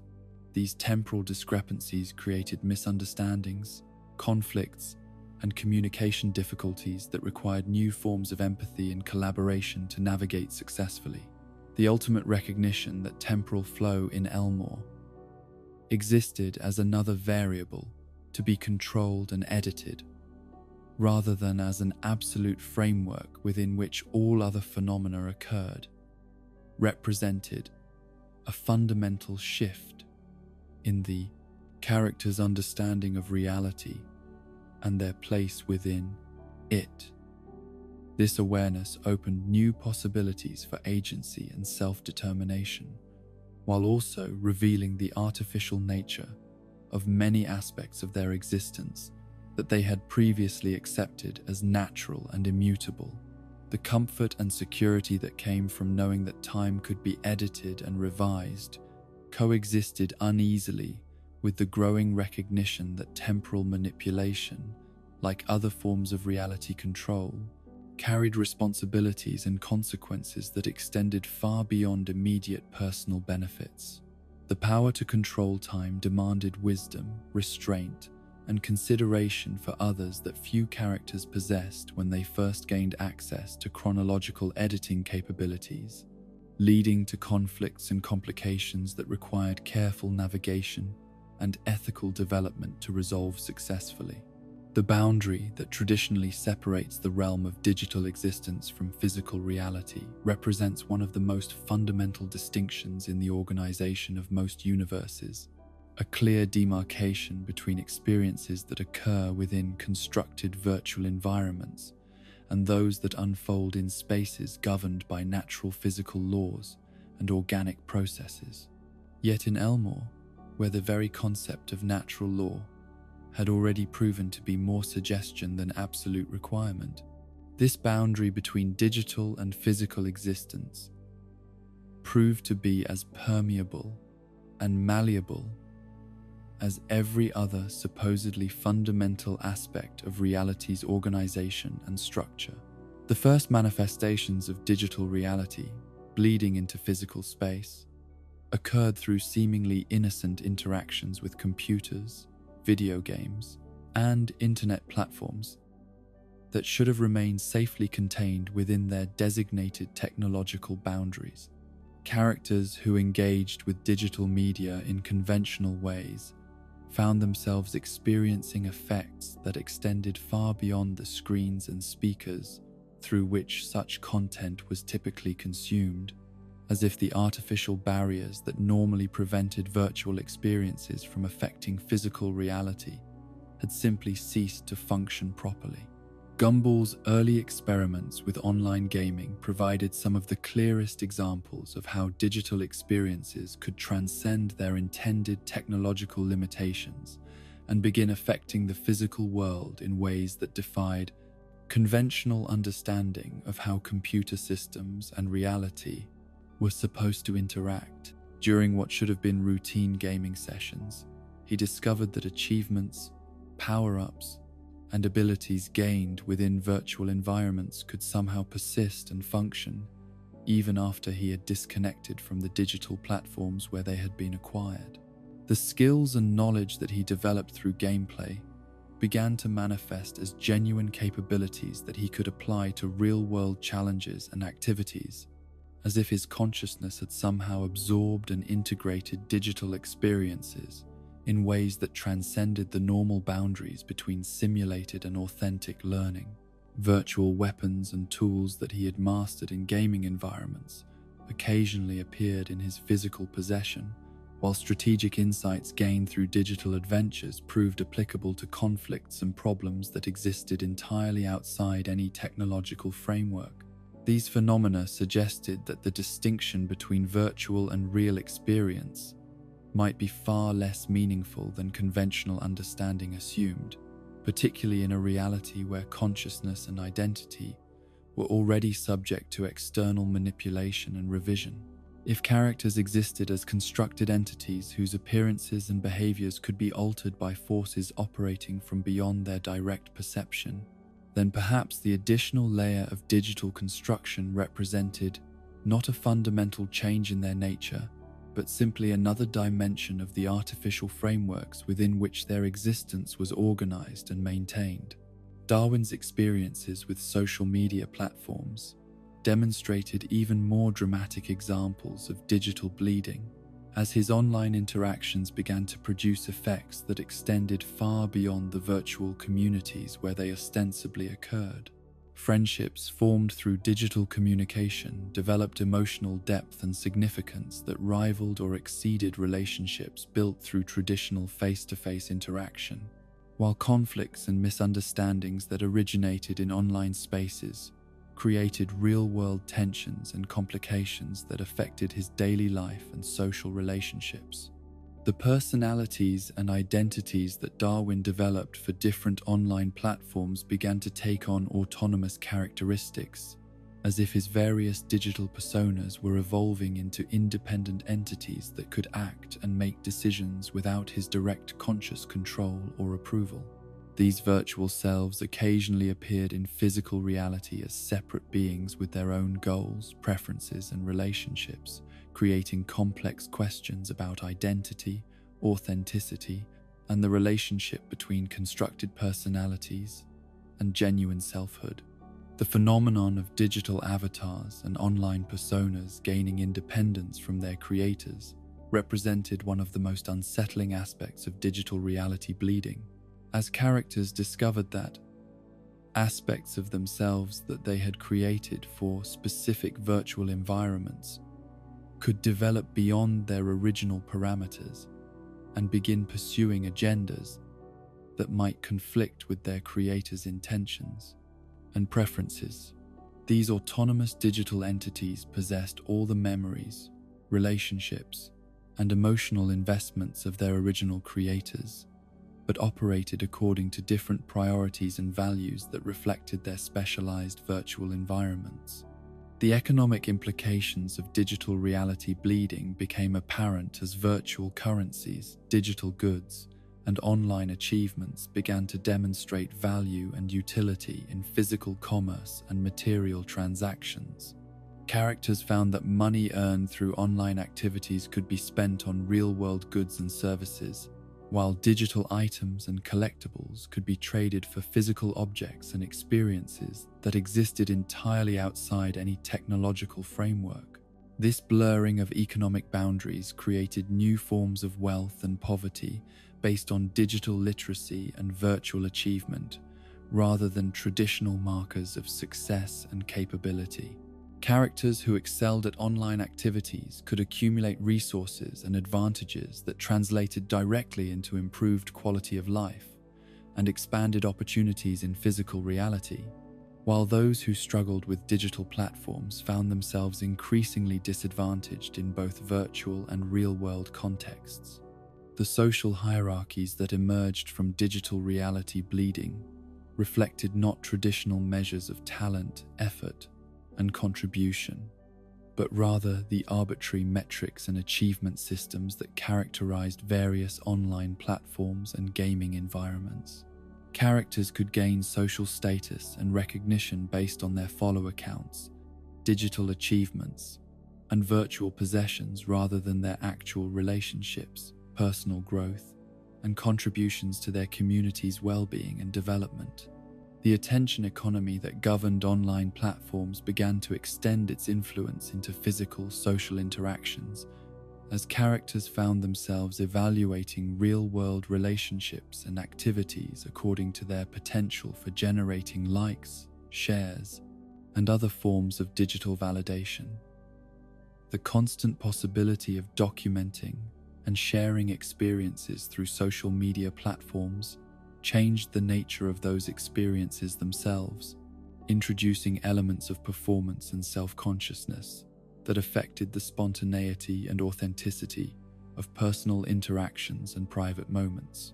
The cloud storage systems that were supposed to provide convenient access to digital content from multiple devices began to manifest as literal atmospheric phenomena, with files and data floating through the air as visible objects that could be grasped, manipulated, and transferred through physical contact rather than technological interfaces. This materialization of digital storage created new possibilities for data sharing and collaboration, while also introducing new vulnerabilities as private information became physically accessible to anyone who could reach the appropriate altitude and location. The internet itself began to exist as a navigable physical space that characters could enter and explore through various means, transforming what had been purely virtual geography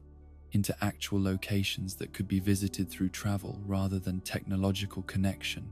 Websites became physical destinations with their own architecture, climate, and natural features,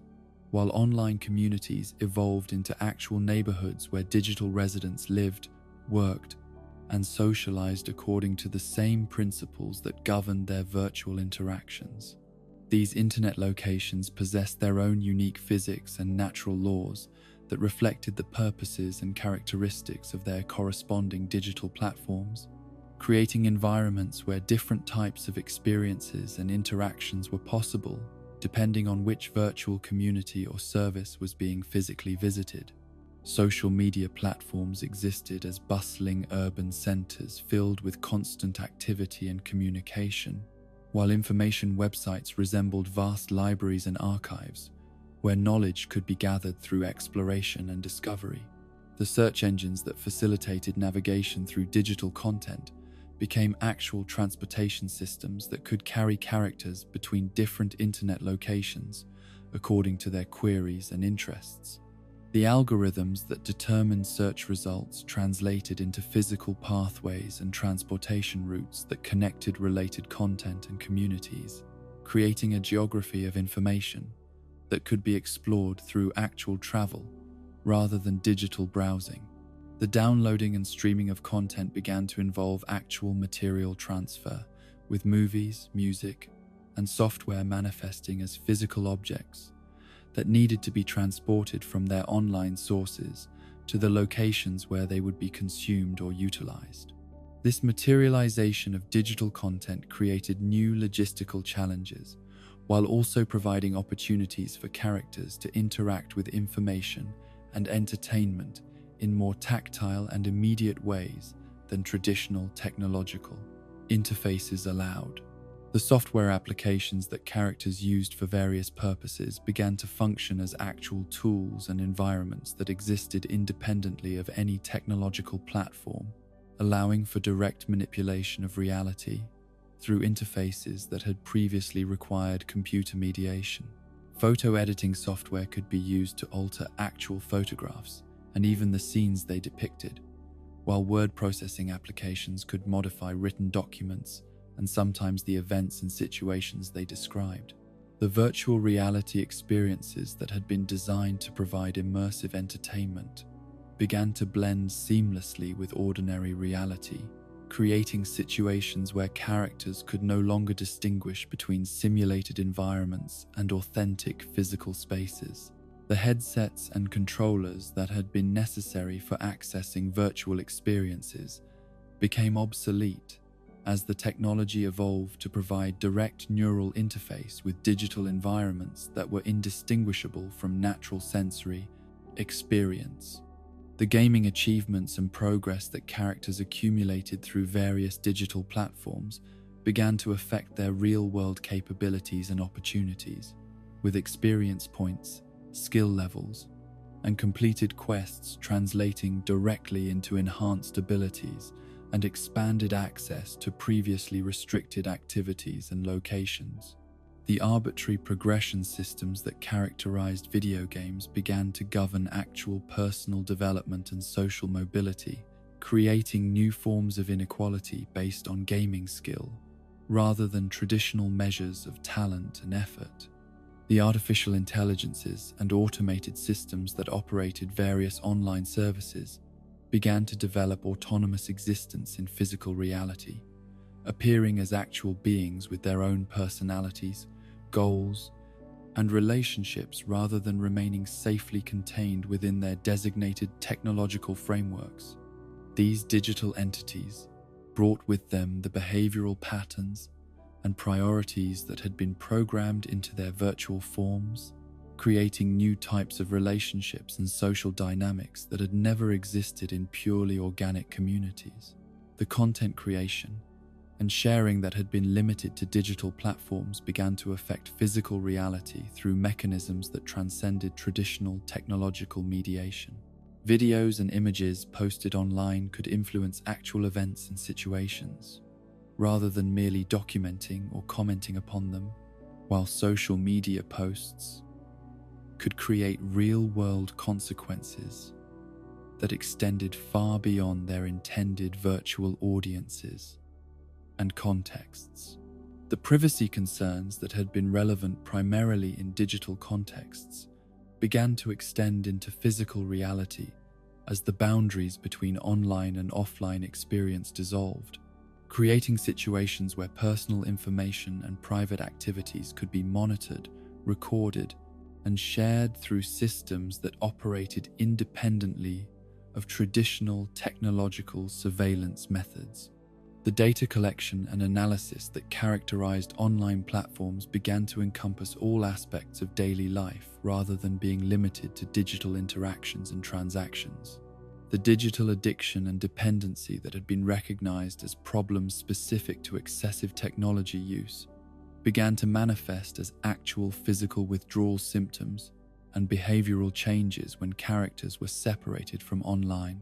environments and digital stimulation. The dopamine feedback loops that had been engineered into various platforms and applications began to affect neurochemistry and decision-making processes in ways that transcended their original technological contexts. The collaborative possibilities that emerged from digital reality bleeding created new opportunities for community building and collective action that combined the best aspects of online and offline organization and mobilization. Characters could coordinate activities and share resources through hybrid digital physical networks that were more efficient and effective than either purely virtual or entirely offline approaches to community engagement and social change. The educational potential of digital reality bleeding allowed for new forms of learning and skill development that combined the accessibility and customization of online education with the hands-on experience and personal interaction that characterized traditional in-person instruction. Knowledge and expertise could be transmitted and acquired through methods that transcended the limitations of both digital and physical educational approaches, while avoiding many of the drawbacks associated with each. The creative expression that became possible through digital reality bleeding opened new avenues for artistic and cultural development that had never existed when virtual and physical creation remained separate domains. Artists could work with materials and techniques that combined digital tools with physical media in ways that created entirely new forms of aesthetic experience and cultural communication. The philosophical questions raised by digital reality bleeding touched upon fundamental issues of identity, authenticity, and the nature of consciousness in ways that challenged traditional distinctions between natural and artificial experience. If digital and physical reality could blend seamlessly, then what constituted genuine existence, authentic relationship, and meaningful achievement? In a world where these traditional categories had lost their definitional power and practical significance, in the grand tapestry of reality manipulation that characterized Elmore's ongoing evolution toward greater metafictional complexity and self-awareness, perhaps no single artifact represented more concentrated power over the fundamental nature of existence than the device that came to be known simply as the Universal Remote. This deceptively ordinary-looking piece of technology, which bore the external appearance of a conventional television remote control, possessed capabilities that transcended every boundary between observer and observed, between controller and controlled, between the realm of entertainment, consumption, and the domain of lived experience. The discovery of the Universal Remote occurred through one of those seemingly coincidental encounters that, in retrospect, appeared to have been orchestrated by the same cosmic forces that governed all significant reality breaks in Elmore's universe. The device appeared during a moment of particular frustration and helplessness, when the normal mechanisms for resolving conflict and achieving desired outcomes had proven inadequate to address the challenges facing its eventual operator, Richard Watterson, whose characteristic approach to problem-solving typically involved either complete avoidance or enthusiastic but misdirected effort, encountered the remote during a routine visit to a thrift store where discarded objects from throughout Elmore's history accumulated like sedimentary layers of forgotten consumer culture. Among the dusty televisions, obsolete gaming systems, and abandoned household appliances, the remote sat unremarkably on a shelf, its humble appearance providing no indication of the universe-altering capabilities that lay dormant within its plastic housing. The initial activation of the remote occurred through Richard's attempt to use it for its apparently intended purpose of controlling a nearby television set, a perfectly reasonable assumption, given its conventional appearance and the context in which it had been discovered. Yet from the moment he pressed the power button, it became clear that this device operated according to principles that extended far beyond the normal relationship between remote controls and electronic entertainment systems. Instead of affecting only the television toward which it was directed, the remote's power button paused the entirety of reality itself, freezing every person, object, and natural process in perfect stasis, while leaving only Richard capable of movement and awareness within a world that had been reduced to a three-dimensional photograph of suspended existence. The profound silence that accompanied this universal pause was unlike anything he had ever experienced, a complete absence of sound, that included not only the elimination of voices and environmental noise, but the cessation of his own heartbeat and breathing. In this state of temporal suspension, Richard existed as the sole conscious entity in a universe that had been rendered completely static, with every other being frozen in whatever position and expression they had occupied at the moment of activation. The trees stood motionless with their leaves suspended in mid-flutter. Water droplets hung motionless in the air where they had been captured during their fall, and the citizens of Elmore remained locked in poses that ranged from mundane daily activities to dramatic gestures caught at their moment of peak intensity. The psychological impact of finding himself alone in a completely static universe proved more overwhelming than Richard had anticipated, creating a form of isolation so complete and profound that it challenged his fundamental understanding of what it meant to exist as a conscious being in relationship with others. The silence was not merely the absence of sound, but the negation of all interaction, all response, all acknowledgement of his existence by anything beyond his own consciousness. Yet this isolation also provided Richard with a form of freedom and power that he had never before experienced. The ability to move through the world without constraint or consequence, to observe others without being observed in return, and to explore spaces and situations that would normally be inaccessible due to social boundaries or physical limitations. He could examine personal belongings, read private correspondence, and witness intimate moments without any possibility of detection or judgment from those he observed. The temptation to abuse this unprecedented access to privacy and personal information proved difficult to resist, as Richard discovered that the paused state of reality made it possible to resolve conflicts, solve problems, and achieve goals through methods that would be impossible under normal circumstances. He could position objects and people in ways that would produce favorable outcomes when reality resumed, manipulate evidence to support his preferred version of events, and even prevent embarrassing or problematic situations by altering the circumstances that would otherwise lead to their occurrence. The rewind function of the universal remote proved even more powerful and seductive than the pause capability, offering Richard the ability to undo mistakes, reverse embarrassing moments, and return to previous states of existence whenever current circumstances became unsatisfactory or uncomfortable. Unlike the temporal manipulation devices that had previously appeared in Elmore, the remote's rewind function operated with perfect precision, restoring not only physical states but also memories, relationships, and emotional conditions to their exact configurations at the selected point in history. This capability to edit reality through temporal revision created possibilities for perfecting experiences and optimizing outcomes that far exceeded anything Richard had previously imagined possible. Conversations that went poorly could be rewound and repeated until they achieved desired results. Social interactions that produced embarrassment or conflict could be revised through multiple iterations until they generated positive outcomes, and mistakes of all kinds could be eliminated through the simple expedient of returning to moments before they had occurred.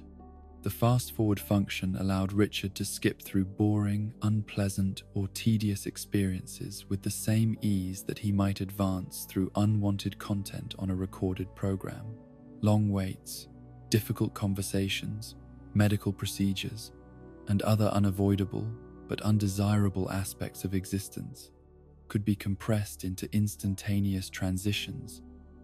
that preserved the necessary outcomes while eliminating the subjective experience of enduring the processes that produced them. The channel-changing capability of the remote proved to be perhaps the most reality-breaking of all its functions, providing access to alternate versions of Elmore that existed as parallel realities with different outcomes, different relationship configurations, and different fundamental characteristics. These alternate channels represented not merely different perspectives on the same events, but entirely different versions of reality where different choices had been made and different possibilities had been realized. Each channel offered a complete alternate universe with its own history, social structures, and character relationships, allowing Richard to sample different versions of existence and select the reality that best suited his preferences and desires at any given moment. The ability to switch between realities with the same casual ease that one might change television channels created possibilities for experience and exploration that transcended every conventional limitation on consciousness and identity. The volume control function of the remote affected not only auditory phenomena, but the intensity and significance of all experiences within reality, allowing Richard to amplify moments that deserved greater attention and emphasis while diminishing events that he preferred to minimize or ignore entirely. Conversations could be made more meaningful and impactful through increased volume, while unpleasant experiences could be reduced to barely perceptible background phenomena that required minimal attention or emotional investment. The picture-in-picture feature enabled Richard to observe multiple realities simultaneously, maintaining awareness of alternate versions of events while participating in his chosen primary reality. This capability allowed for informed decision-making based on knowledge of how different choices would play out across multiple possible outcomes, effectively providing him with the ability to see the future consequences of present actions before committing to any particular course of action. The sleep timer function of the remote could render other characters temporarily unconscious or unaware, creating opportunities for private action and decision-making without the interference or observation of others. This capability proved particularly useful for resolving situations that required delicate handling or for conducting activities that benefited from privacy and lack of external judgment or interference. The mute function provided the ability to eliminate specific individuals from conversations and social situations without their awareness of being excluded, creating opportunities for selective communication and interaction that could be adjusted in real time according to Richard's preferences and social needs. Characters who were muted continued to participate in conversations and activities, but remained unable to contribute their own thoughts, opinions, or responses to the ongoing interactions. As Richard's understanding and mastery of the remote's capabilities grew more sophisticated, he began to experiment with combinations of functions that produced increasingly complex and powerful effects on reality. The ability to pause time while switching channels allowed him to explore alternate realities without affecting the flow of events in his primary timeline, while rewinding, with different volume settings, could emphasize or de-emphasize specific aspects of repeated experiences. The power that the universal remote provided over every aspect of existence proved both intoxicating and isolating, creating a form of godlike authority over reality that came with responsibilities and consequences that Richard had not anticipated when he first discovered the device's capabilities. The knowledge that he could control, edit, and revise every aspect of his experience removed much of the meaning and significance that had previously characterized his relationships and achievements. When success could be guaranteed through temporal revision and optimal channel selection, accomplishment lost its emotional satisfaction and motivational power. When relationships could be perfected through careful editing and selective reality manipulation, the authentic connections and emotional bonds that had once provided meaning and purpose began to feel artificial and constructed rather than genuine expressions of mutual affection and compatibility. The isolation that resulted from possessing ultimate power over reality proved more profound than the temporary loneliness Richard had experienced during his first experiments with the pause function. Because his experiences were now curated and optimized through technological intervention, rather than developing naturally through interaction and growth, he began to lose his capacity for genuine, emotional response and authentic relationship with others who remained unaware of the artificial nature of their shared experiences. The ethical implications of using the remote's power became increasingly complex as Richard recognized that his ability to control and manipulate reality affected not only his own experience, but the lives, relationships, and personal development of everyone else in Elmore. Every use of the rewind function eliminated growth and learning that other characters had achieved through difficult experiences, while channel switching imposed his preferences for alternate realities on beings who had not consented to such fundamental alterations in their existence. The question of whether other characters possessed genuine agency and autonomy when their experiences could be edited and revised without their knowledge or consent challenged Richard's understanding of friendship, family, and community in ways that he struggled to resolve. If the people he cared about existed primarily as elements in realities that he could control and modify at will, then what constituted authentic relationship with them, and what responsibilities did he bear for their well-being and development? The discovery that multiple universal remotes existed throughout Elmore created additional complications as other characters gained access to reality control capabilities, leading to conflicts between different operators who possessed contradictory preferences for how existence should be organized and what outcomes should be prioritized. These reality editing wars produced increasingly chaotic and unstable conditions as multiple parties attempted to impose their preferred versions of events through competing temporal revisions and alternate reality selections. The existence of multiple operators also revealed that the remote's power was not absolute, but could be overridden or negated by other devices or by operators with superior technical knowledge and more sophisticated understanding of the principles that governed reality manipulation. This recognition introduced elements of competition and strategy into reality control that transformed it from a simple tool for personal optimization into a complex game with multiple players and conflicting objectives. The psychological addiction that developed from prolonged use of reality control technology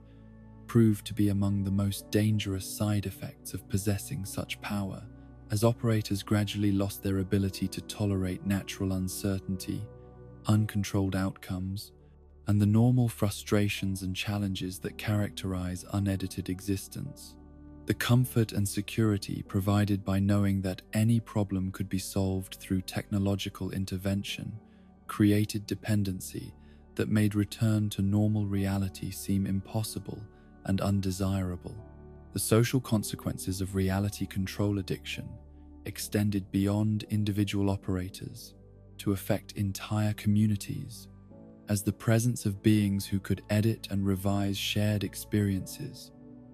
created instability and unpredictability that undermined trust, cooperation, and social cohesion. When any interaction could be rewound and revised, when any outcome could be altered through channel switching, and when any individual could be muted or paused at will, the foundations of community life began to erode under the weight of technological possibility. The recognition that reality control represented a form of cosmic authority that transcended individual preference and personal benefit led to increasing awareness that such power demanded wisdom, restraint, and ethical consideration that few characters possessed when they first gained access to these capabilities. The temptation to use unlimited power for immediate gratification and personal optimization conflicted with responsibilities to community well-being and authentic relationship that required accepting limitations and working within natural constraints. The ultimate lesson that emerged from extensive experimentation with the universal remote was that the power to control reality, while initially appearing to offer unlimited freedom and possibility, actually created new forms of constraint and limitation that were more subtle but potentially more restrictive than the natural boundaries it seemed to eliminate. The isolation, addiction, and ethical complications that resulted from reality control suggested that authentic fulfillment and genuine relationship required acceptance of uncertainty, vulnerability,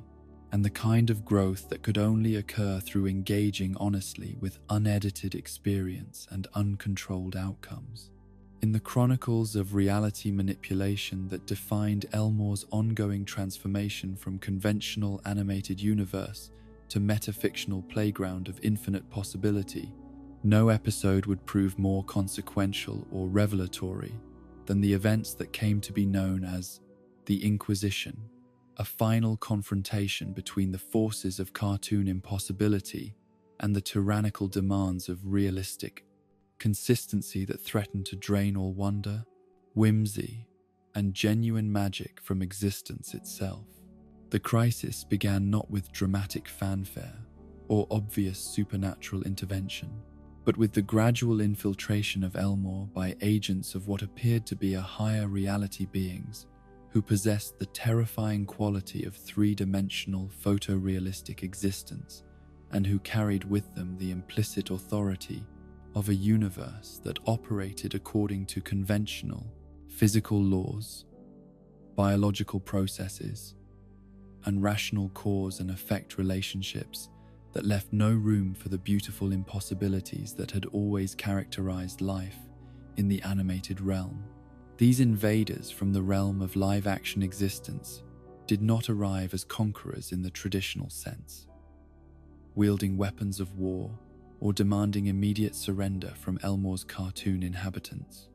Instead,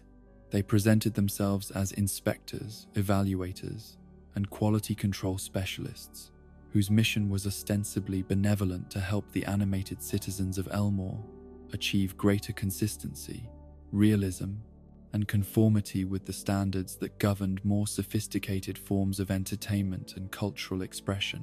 The leader of this reality enforcement initiative was a bureaucrat whose appearance embodied everything that Elmore's inhabitants instinctively feared about the realm of photorealistic existence. His features were perfectly proportioned according to conventional human standards. His movements followed the predictable patterns of actual physics and anatomy, and his expressions remained within the narrow range of emotional display that characterized beings who were constrained by realistic acting requirements, rather than the infinite expressive possibilities of animation. This representative of realistic authority spoke in measured, professional tones about the need for Elmore to modernize its approach to existence, to abandon the childish reliance on cartoon physics and impossible relationships that had characterized its development, and to embrace the kind of sophisticated realism that would allow its inhabitants to participate more meaningfully in contemporary cultural discourse and intellectual development. The arguments he presented were seductive in their apparent reasonableness and their promise of enhanced respectability and cultural legitimacy. He spoke of the limitations that cartoon logic imposed upon personal growth and intellectual sophistication, the ways in which reliance on impossible physics prevented characters from engaging seriously with genuine challenges and meaningful conflicts, and the infantilizing effects of existing in a reality where consequences could be easily avoided and problems could be solved through magic rather than effort and wisdom. His critique of Elmore's animated existence touched upon genuine concerns that many of the citizens had themselves occasionally contemplated during moments of self-reflection and philosophical inquiry. Was their reality too simple, too forgiving, too divorced from the kinds of serious challenges that produced genuine character development and meaningful achievement? Did their ability to survive unsurvivable situations and recover from devastating failures somehow diminish the significance of their choices and the value of their accomplishments? The promise he offered was transformation into beings who could engage with existence on a more sophisticated and meaningful level, who could experience genuine stakes and authentic consequences, who could achieve forms of growth and development that were impossible within the constraints of cartoon reality. This transformation would require abandoning their current forms and accepting conversion into photorealistic versions of themselves that operated according to conventional biological and physical laws. The initial response from many of Elmore's citizens was curious interest rather than immediate resistance, as they contemplated the possibility that their animated existence might indeed represent a form of limitation that prevented them from achieving their full potential as conscious beings. The promise of greater realism and enhanced sophistication appealed to aspirations for growth and development that had been frustrated by the constraints of cartoon logic and impossible physics. Yet as the reality inspectors began implementing their transformation protocols, converting animated citizens into live-action versions of themselves through processes that claimed to preserve identity while fundamentally altering the nature of existence, the true implications of this conversion became increasingly apparent and disturbing. The characters who underwent realistic transformation did not simply gain enhanced sophistication and meaningful stakes. They lost essential aspects of themselves that had defined their identities and relationships. The infinite expressive possibilities that had allowed cartoon characters to communicate complex emotions through exaggerated facial expressions, impossible body language, and fantastical visual metaphors were reduced to the narrow range of realistic human expression that operated within conventional biological constraints. The ability to survive impossible situations and recover from devastating failures was replaced by genuine vulnerability to permanent damage and irreversible loss that added authentic stakes but also eliminated the playful resilience that had characterized their approach to challenges and conflicts. Most disturbing of all was the recognition that realistic conversion altered not only individual capabilities and limitations, but also the fundamental nature of relationships and community dynamics that had developed over years of shared, impossible adventures and cartoon physics experiences. The bonds that had been forged through surviving absurd situations and supporting each other through ridiculous challenges could not be easily translated into the more constrained emotional landscape of photorealistic existence. Gumball, whose natural tendency toward questioning authority and resisting external control made him particularly sensitive to the coercive aspects of the Reality Enforcement Initiative, became the focal point of resistance to the transformation protocols that threatened to eliminate everything unique and valuable about animated existence. His refusal to accept conversion voluntarily created a confrontation that would determine not only his individual fate, but the future of cartoon reality itself. The philosophical battle that ensued was fought not with weapons or violence, but with arguments and demonstrations about the relative value of cartoon impossibility versus realistic consistency, with each side presenting evidence and reasoning to support their vision of what constituted meaningful and worthwhile existence. The reality inspectors argued for the superiority of photorealistic life based on its enhanced stakes, authentic consequences, and greater alignment with sophisticated cultural and intellectual standards. Gumball and his allies countered with demonstrations of the unique possibilities that animated existence provided the ability to express emotions and ideas through visual metaphors that transcended realistic constraints, the capacity to survive and learn from experiences that would be impossible in photorealistic reality,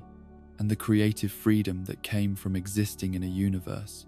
where imagination and emotional authenticity took precedence over conventional logic and physical law. The citizens of Elmore found themselves divided between those who embraced the promise of realistic sophistication and those who valued the unique possibilities of cartoon existence,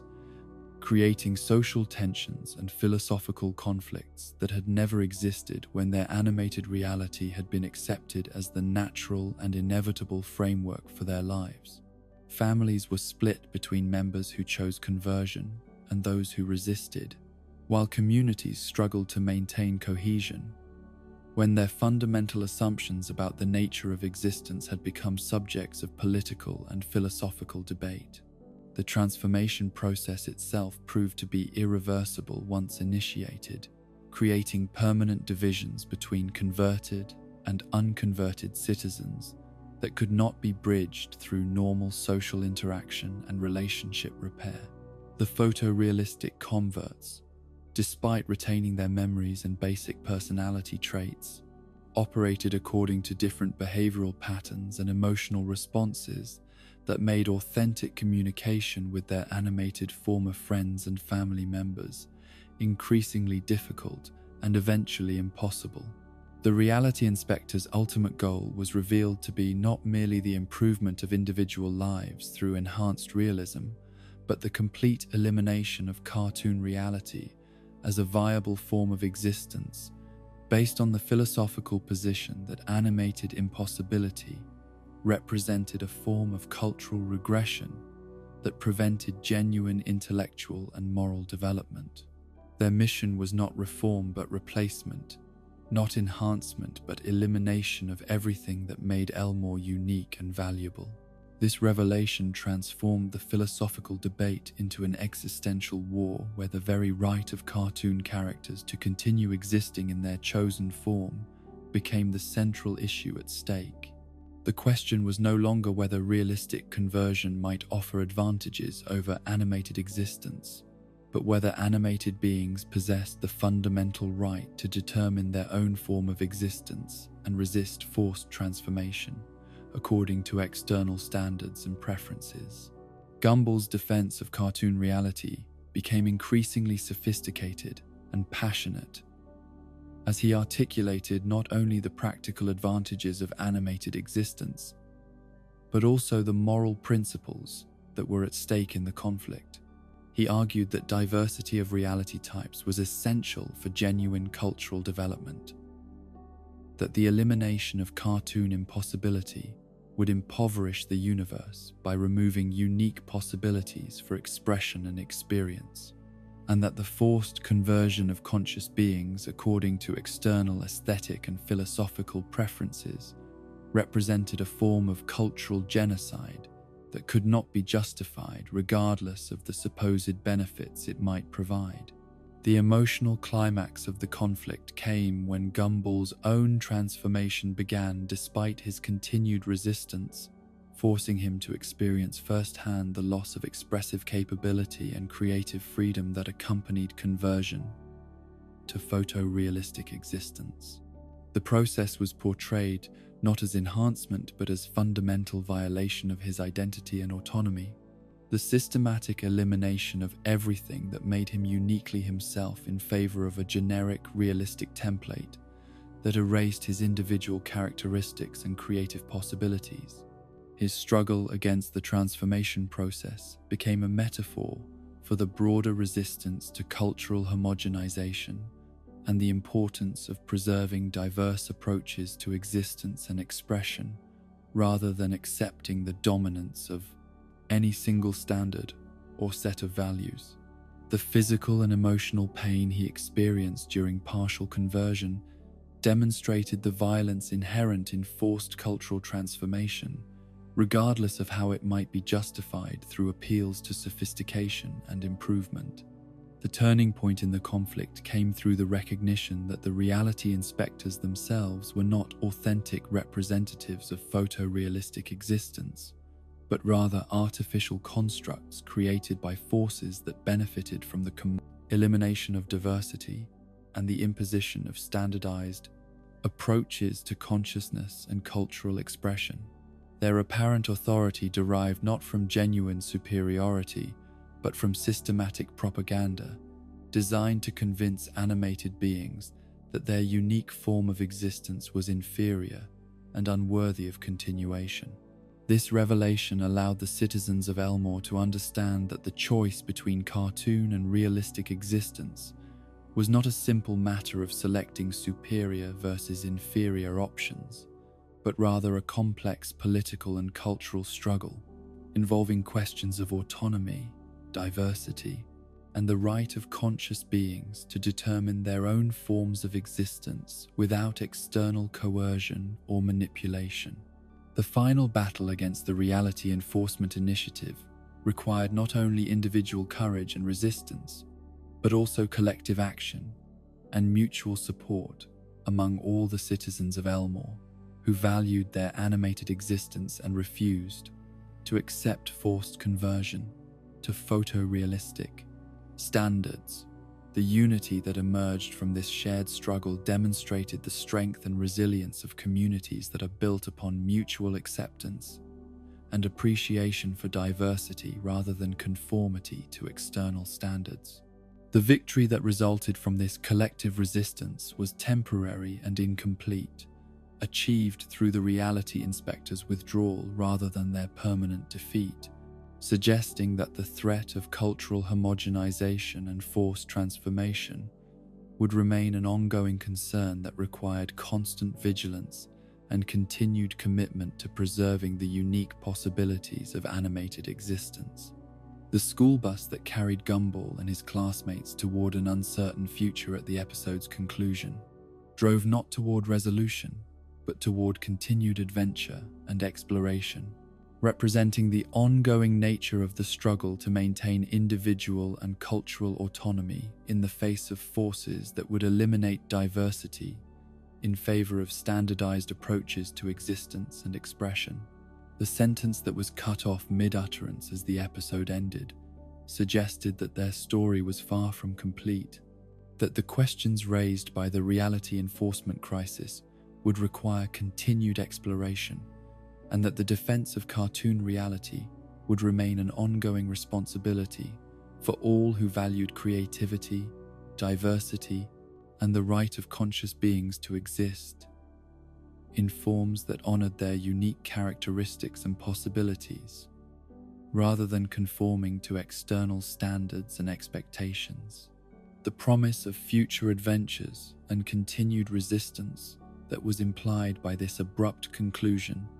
offered hope that the unique possibilities of animated existence would survive despite the ongoing threats posed by forces that would eliminate everything impossible, magical, and wonderfully illogical about cartoon reality in favor of the supposed sophistication and enhanced stakes of photorealistic conformity and conventional cultural standards. Beyond the grand catastrophes and universe-altering revelations that punctuated Elmore's ongoing transformation into a reality where the impossible had become routine and the illogical had achieved the status of natural law, there existed a constant undercurrent of smaller reality breaks that wove themselves into the fabric of daily existence with such frequency and casual acceptance that they had become as unremarkable to the citizens as sunrise or the restri, changing of seasons in more conventional universes. These minor fractures in the fundamental order of existence manifested not as dramatic crises requiring heroic intervention or philosophical resolution, but as gentle reminders that the world they inhabited operated according to principles that bore only passing resemblance to the logical consistency and physical reliability that characterized most realities. They were the small impossibilities that made life in Elmore feel simultaneously familiar and magical, predictable in its unpredictability, and comfortable in its constant defiance of conventional expectations. The phenomenon of selective memory that affected the characters' ability to recall significant events from their own recent history represented one of the most pervasive and psychologically complex of these ongoing reality breaks. Characters would frequently demonstrate complete ignorance of adventures they had shared just days or weeks earlier. Traumatic experiences that should have left lasting emotional impressions, or important lessons learned through difficult struggles that had supposedly contributed to their personal growth and development. This systematic forgetting extended beyond simple lapses in memory to encompass fundamental changes in personality, relationships, and understanding that suggested their experiences were being regularly edited and revised according to criteria that remained invisible to the characters themselves. Friends would forget that they had become enemies during previous conflicts. Enemies would fail to remember reconciliations that had supposedly resolved their differences permanently. And characters would repeatedly learn the same lessons without recognizing that they had undergone identical growth experiences multiple times. The implications of this selective amnesia touched upon profound questions about the nature of personal identity and continuous consciousness in realities where experience could be edited and revised without the knowledge or consent of those whose lives were being systematically altered. If characters could forget not only events, but also the emotional growth and relationship development that had resulted from those events, then what constituted authentic selfhood in a universe where memory and identity were subject to external revision? Yet rather than experiencing this memory inconsistency as traumatic or disturbing, the characters generally accepted their frequent lapses in recall with the same casual equanimity they brought to every other impossible aspect of their existence. The inability to remember significant portions of their own lives became just another quirky characteristic of animated reality, no more worthy of concern or investigation than their ability to survive falling from great heights or their tendency to pull useful objects from spaces that were clearly too small to contain them. The backstory contradictions that emerged when characters recounted their personal histories revealed another layer of ongoing reality revision that affected not only recent events, but also the fundamental narratives of origin and Pound's development that supposedly explained their current identities and relationships. Characters would occasionally reference childhood experiences, family relationships, and formative events that contradicted previous accounts of their past, creating multiple versions of personal history that coexisted without apparent conflict or confusion. These contradictory origin stories were not presented as evidence of confused memory or unreliable narration, but were delivered with complete confidence and sincerity, as if each version represented absolute truth, despite being logically incompatible with alternative accounts provided by the same characters in different contexts. The multiplicity of personal histories suggested that characters possessed not single coherent identities, but rather collections of potential selves that could be activated or suppressed according to narrative requirements and situational needs. The timeline inconsistencies that affected the broader chronology of Elmore's history created even more complex puzzles for anyone attempting to construct a coherent understanding of how events had unfolded and how the current state of reality had been achieved. Characters would reference historical events that appeared to have occurred in different sequences depending on when and how they were discussed, while the relationships between cause and effect became increasingly difficult to trace through the maze of temporal revision and chronological editing that had shaped their shared past. Buildings and locations throughout Elmore demonstrated their own forms of reality flexibility through their tendency to appear and disappear according to narrative convenience rather than any principle of architectural permanence or geographical consistency. The mall might exist in completely different locations when visited by different characters, while the school building could expand or contract its internal dimensions based upon the educational or social requirements of whatever activities were taking place within its walls. These spatial inconsistencies extended to the characters' own homes and personal spaces, which frequently exhibited room configurations and interior layouts that defied both their external dimensions and their previous internal arrangements.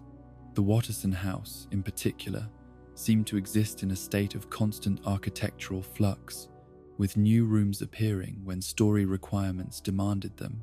and familiar spaces rearranging themselves to accommodate whatever dramatic or comedic situations were developing. The casual acceptance with which characters greeted these spatial impossibilities reflected their broader adaptation to a reality where consistency was less important than functionality, and where the practical needs of daily life took precedence over logical coherence or architectural plausibility. They had learned to navigate spaces that changed around them with the same comfortable familiarity that inhabitants of more stable realities might reserve for environments that remained predictably consistent across time. The relationship dynamics that bound the citizens of Elmore together demonstrated their own forms of flexible reality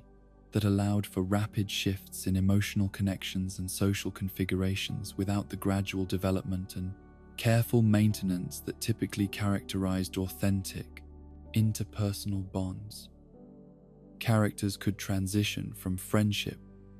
to enmity and back again within single episodes, experiencing genuine emotions and forming meaningful connections that nonetheless proved temporary and subject to revision according to storytelling requirements. These rapid relationship changes were not portrayed as evidence of emotional instability or social dysfunction, but rather as natural expressions of the fluid and adaptive approach to human connection that characterized life in a reality where permanence was less valued than immediate authenticity, and where the ability to form new relationships quickly was more important than the capacity to maintain existing ones indefinitely. The physics that governed daily life in Elmore operated according to principles that bore only casual resemblance to the natural laws that constrained existence in more conventional realities, creating an environment where gravity functioned optionally, where size and mass could change arbitrarily, and where the fundamental forces that normally provided reliable structure for material existence served merely as suggestions that could be ignored when dramatically or comedically appropriate. Characters routinely survived impacts that should have been fatal, recovered instantly from injuries that should have required extended medical treatment, and demonstrated physical capabilities that far exceeded the limitations imposed by their apparent size, strength, and biological characteristics. These superhuman achievements were not presented as evidence of special powers or magical intervention, but simply as normal aspects of animated existence that required no explanation or justification. The arbitrary nature of physical law in Elmore extended to the behavior of objects and materials, which could demonstrate properties and capabilities that contradicted their apparent composition and structure according to the requirements of whatever situations they encountered. Solid materials could become liquid when convenient.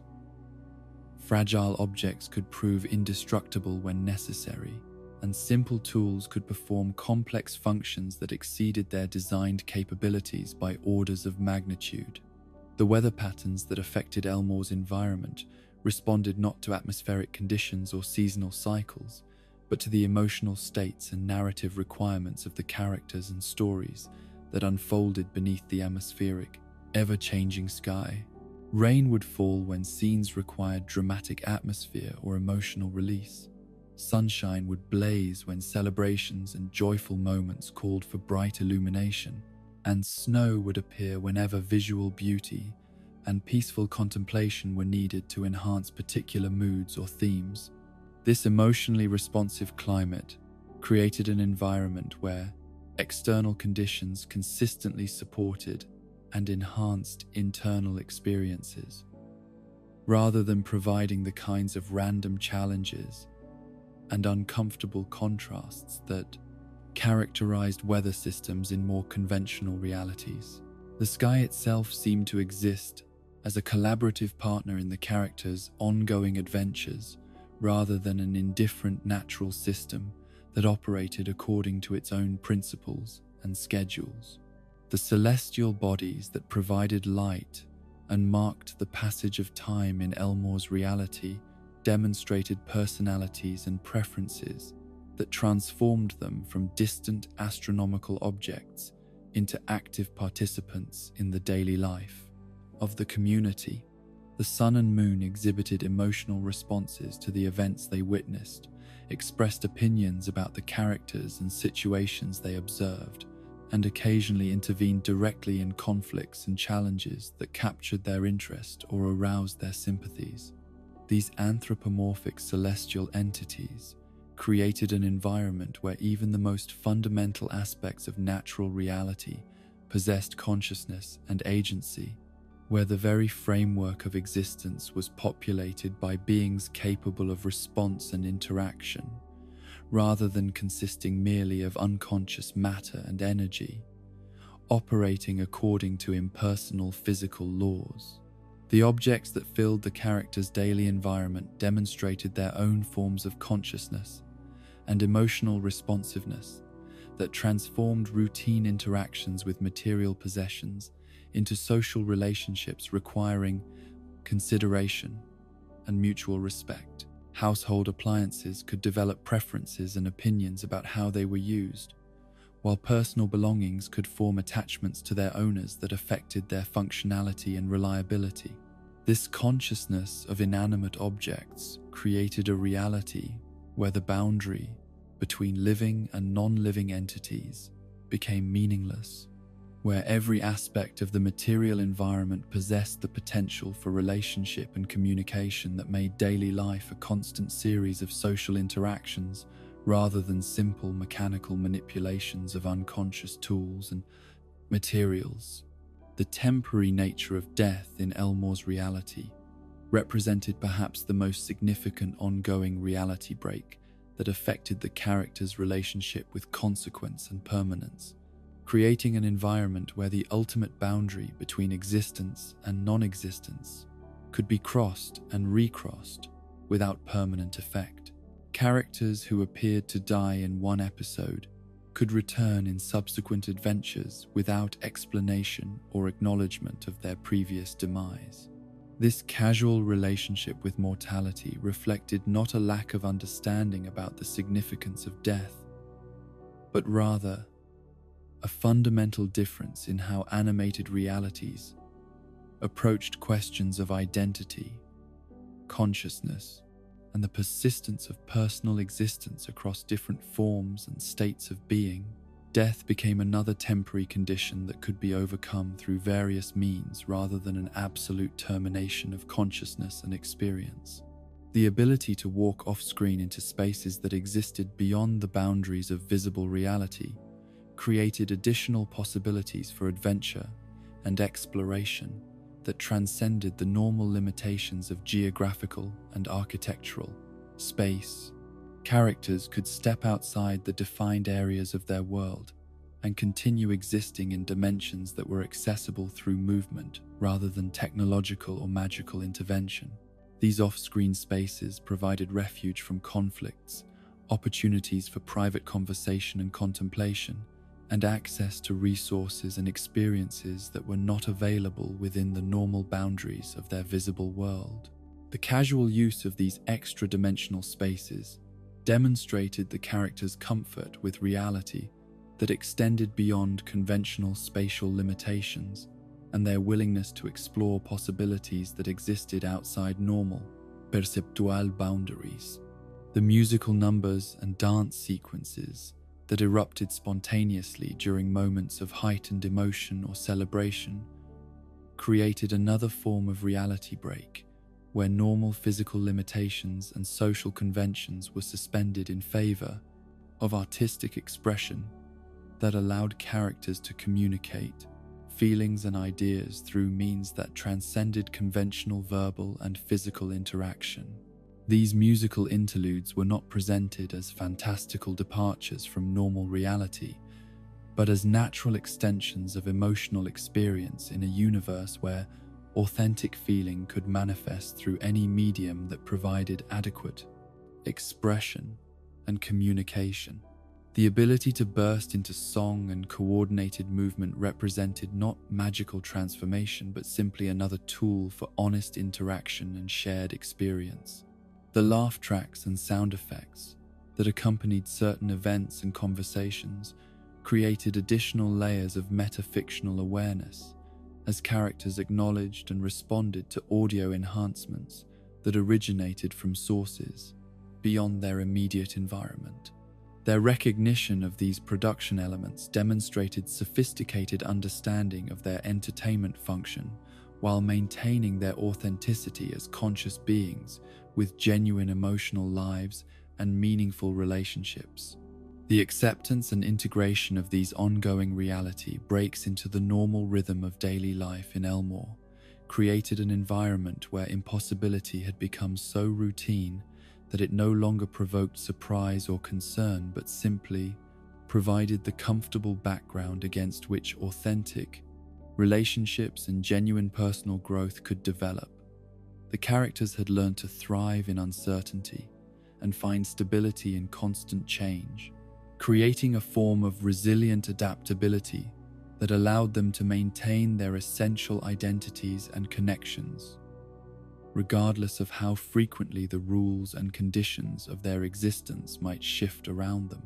The approach of an ending carries with it a weight and significance that transcends the mere cessation of events, transforming what might otherwise be simply the conclusion of one story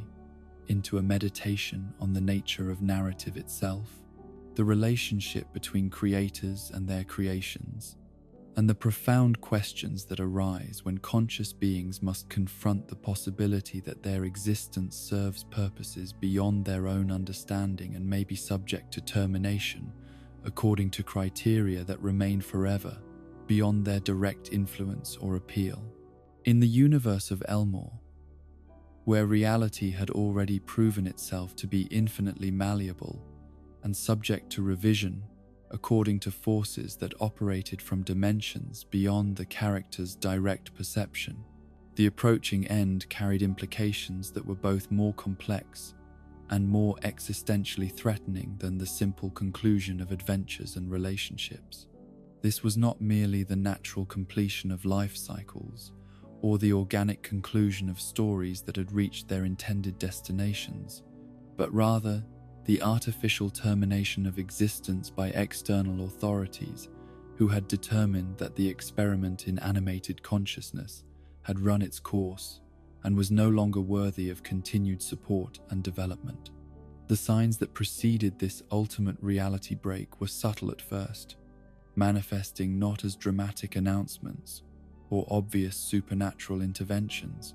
but as gradual changes in the fundamental stability and consistency of the world that the characters had learned to call home. The reality breaks that had once occurred as isolated incidents requiring individual attention and resolution began to happen with increasing frequency and intensity, as if the systems that maintained the boundary between possible and impossible were slowly failing under the accumulated strain of supporting a universe that had never been designed to sustain the level of meta-fictional complexity it had achieved. The Void,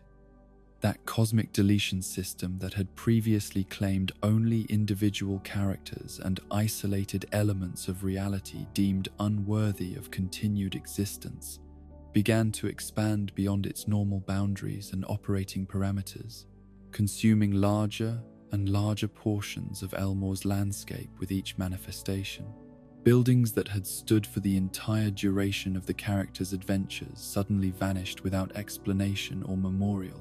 while familiar locations became inaccessible as the empty spaces that marked their deletion grew like cancer through the fabric of reality itself.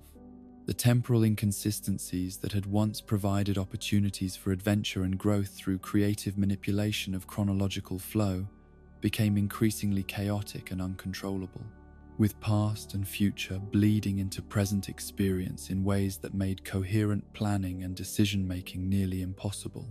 characters found themselves aging and de-aging unpredictably, experiencing memories of events that had not yet occurred, and confronting consequences for actions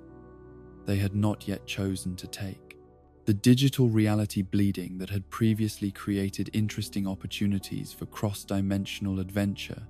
and expanded possibilities for experience began to manifest as systematic corruption of the fundamental code that maintained Elmore's existence. Software errors and processing failures started affecting not just technological devices but the basic operations of consciousness, memory, and identity that allowed the characters to maintain coherent sense of self across their ongoing experiences. The fourth wall breaks that had once provided opportunities for meaningful communication and collaboration between characters and their external audience became increasingly desperate and pleading in tone, as characters began to understand that their observed status might not represent permanent security, but rather a form of conditional existence that could be withdrawn without notice or appeal.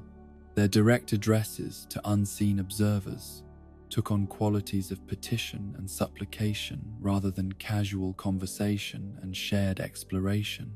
The metafictional awareness that had initially seemed to provide characters with greater agency and understanding of their circumstances began to reveal itself as a burden rather than a gift, as they realized that knowledge of their fictional status came with the terrifying recognition that fictional beings exist entirely at the mercy of forces that might decide at any moment that their stories were no longer worth telling or their adventures no longer worth documenting and sharing. The most disturbing aspect of this approaching termination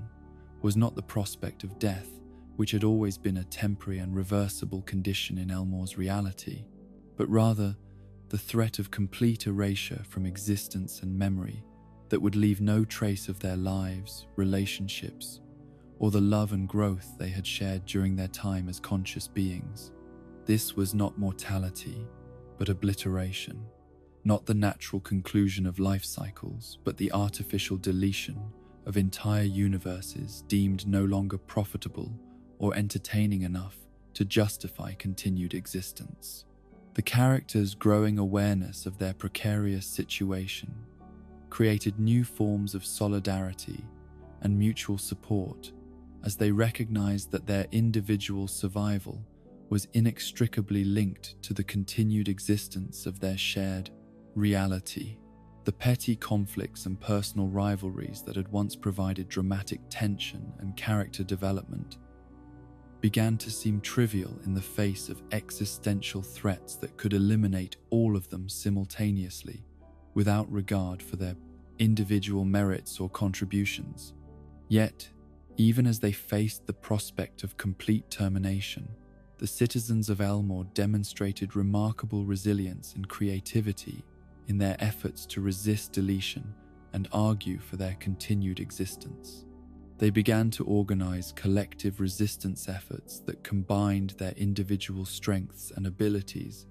into coordinated campaigns designed to demonstrate their ongoing value and entertainment potential to the external forces that controlled their fate.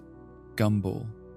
whose natural leadership abilities and refusal to accept defeat had made him the focal point of resistance during previous reality crises, emerged as the primary advocate for his community's right to continued existence. His arguments transcended simple pleas for mercy or appeals to sentiment,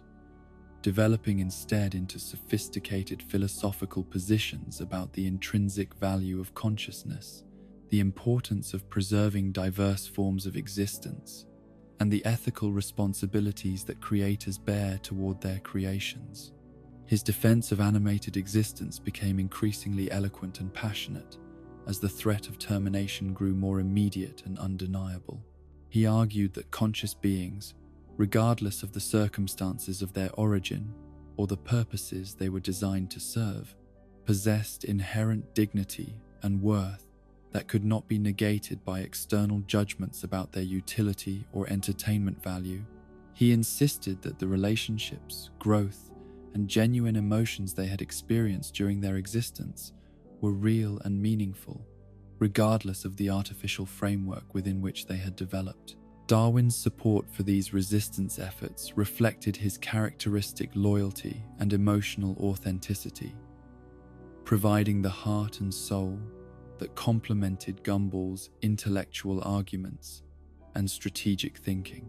His contributions to their collective defense focused on the importance of friendship, love, and mutual support as universal values that transcended the boundaries between different types of reality and different forms of consciousness. His willingness to share vulnerable emotions and genuine fears about their uncertain future demonstrated remarkable courage and trust, opening his inner life to scrutiny and judgment, while maintaining the essential authenticity that made his character so compelling and worth preserving. His love for his family and friends became a powerful argument for the value of animated existence and the importance of preserving the relationships and communities that had developed within their artificial but meaningful reality. Nicole's contributions to their collective resistance reflected her natural protective instincts and her determination to shield her family from threats that transcended normal dangers and entered the realm of existential obliteration. Her fierce dedication to defending her loved ones became a demonstration of the genuine parental emotions and family bonds that had developed within their cartoon reality, proving that artificial origins did not diminish the authenticity of the connections and commitments they had formed. Richard's participation in their resistance efforts revealed depths of wisdom and understanding that had often been hidden beneath his characteristic playfulness and apparent simplicity. His insights into the nature of joy, acceptance, and finding meaning in simple pleasures provided important perspectives on why animated existence was worth preserving, and what unique contributions cartoon consciousness could make to the broader universe of possible experiences. Anais brought intellectual rigor and analytical sophistication to their collective arguments, providing logical frameworks and philosophical foundations that supported their emotional appeals with reasoned discourse about consciousness, identity, and the ethical implications of creating and then destroying sentient beings. Her precocious intelligence became a powerful tool for articulating complex ideas about existence and value that transcended simple entertainment considerations. The entire community of Elmore gradually mobilized around their shared determination to resist termination and argue for continued existence, with each character contributing their unique perspective and capabilities to a collective effort that demonstrated the strength and resilience of communities built upon genuine mutual support and shared commitment to preserving what they valued most deeply. The creative strategies they developed for demonstrating their ongoing value included collaborative artistic projects that showcased their unique abilities and perspectives, community service initiatives that proved their capacity for positive contribution and social responsibility, and innovative problem-solving approaches that demonstrated the practical benefits of cartoon thinking and animated creativity. Their arguments for preservation were not limited to appeals for sympathy or requests for special treatment, but included detailed proposals for how their continued existence could serve broader purposes and contribute to the welfare and development of the larger universe of conscious beings. They positioned themselves not as burdens requiring charitable support,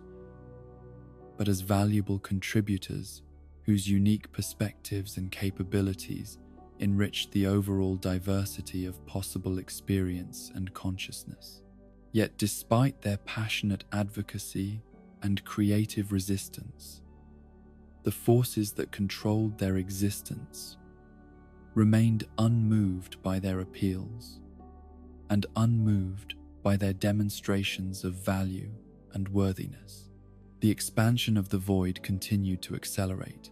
consuming ever larger portions of their reality, while the temporal and digital instabilities that affected their daily existence grew increasingly severe and uncontrollable.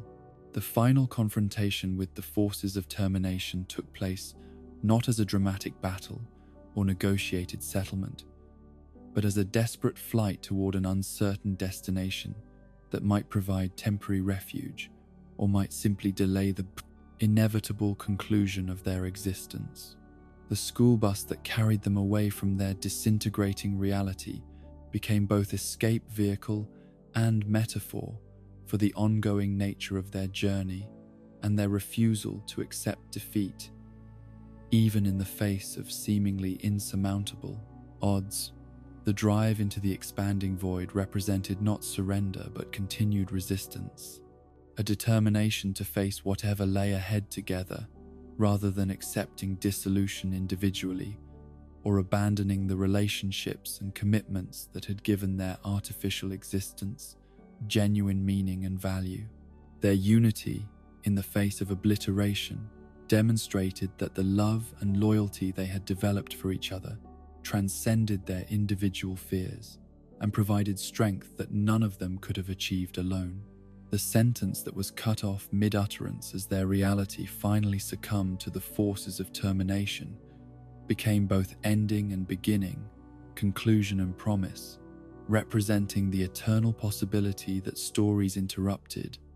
are not necessarily stories concluded. The abrupt cessation of their narrative suggested not permanent silence but temporary pause, not final defeat but momentary interruption in adventures that might resume under different circumstances and in different forms. The promise of continuation that was implied by this incomplete conclusion offered hope that the relationships, growth, and genuine achievements they had accomplished during their time as conscious beings would not be lost forever, but might find expression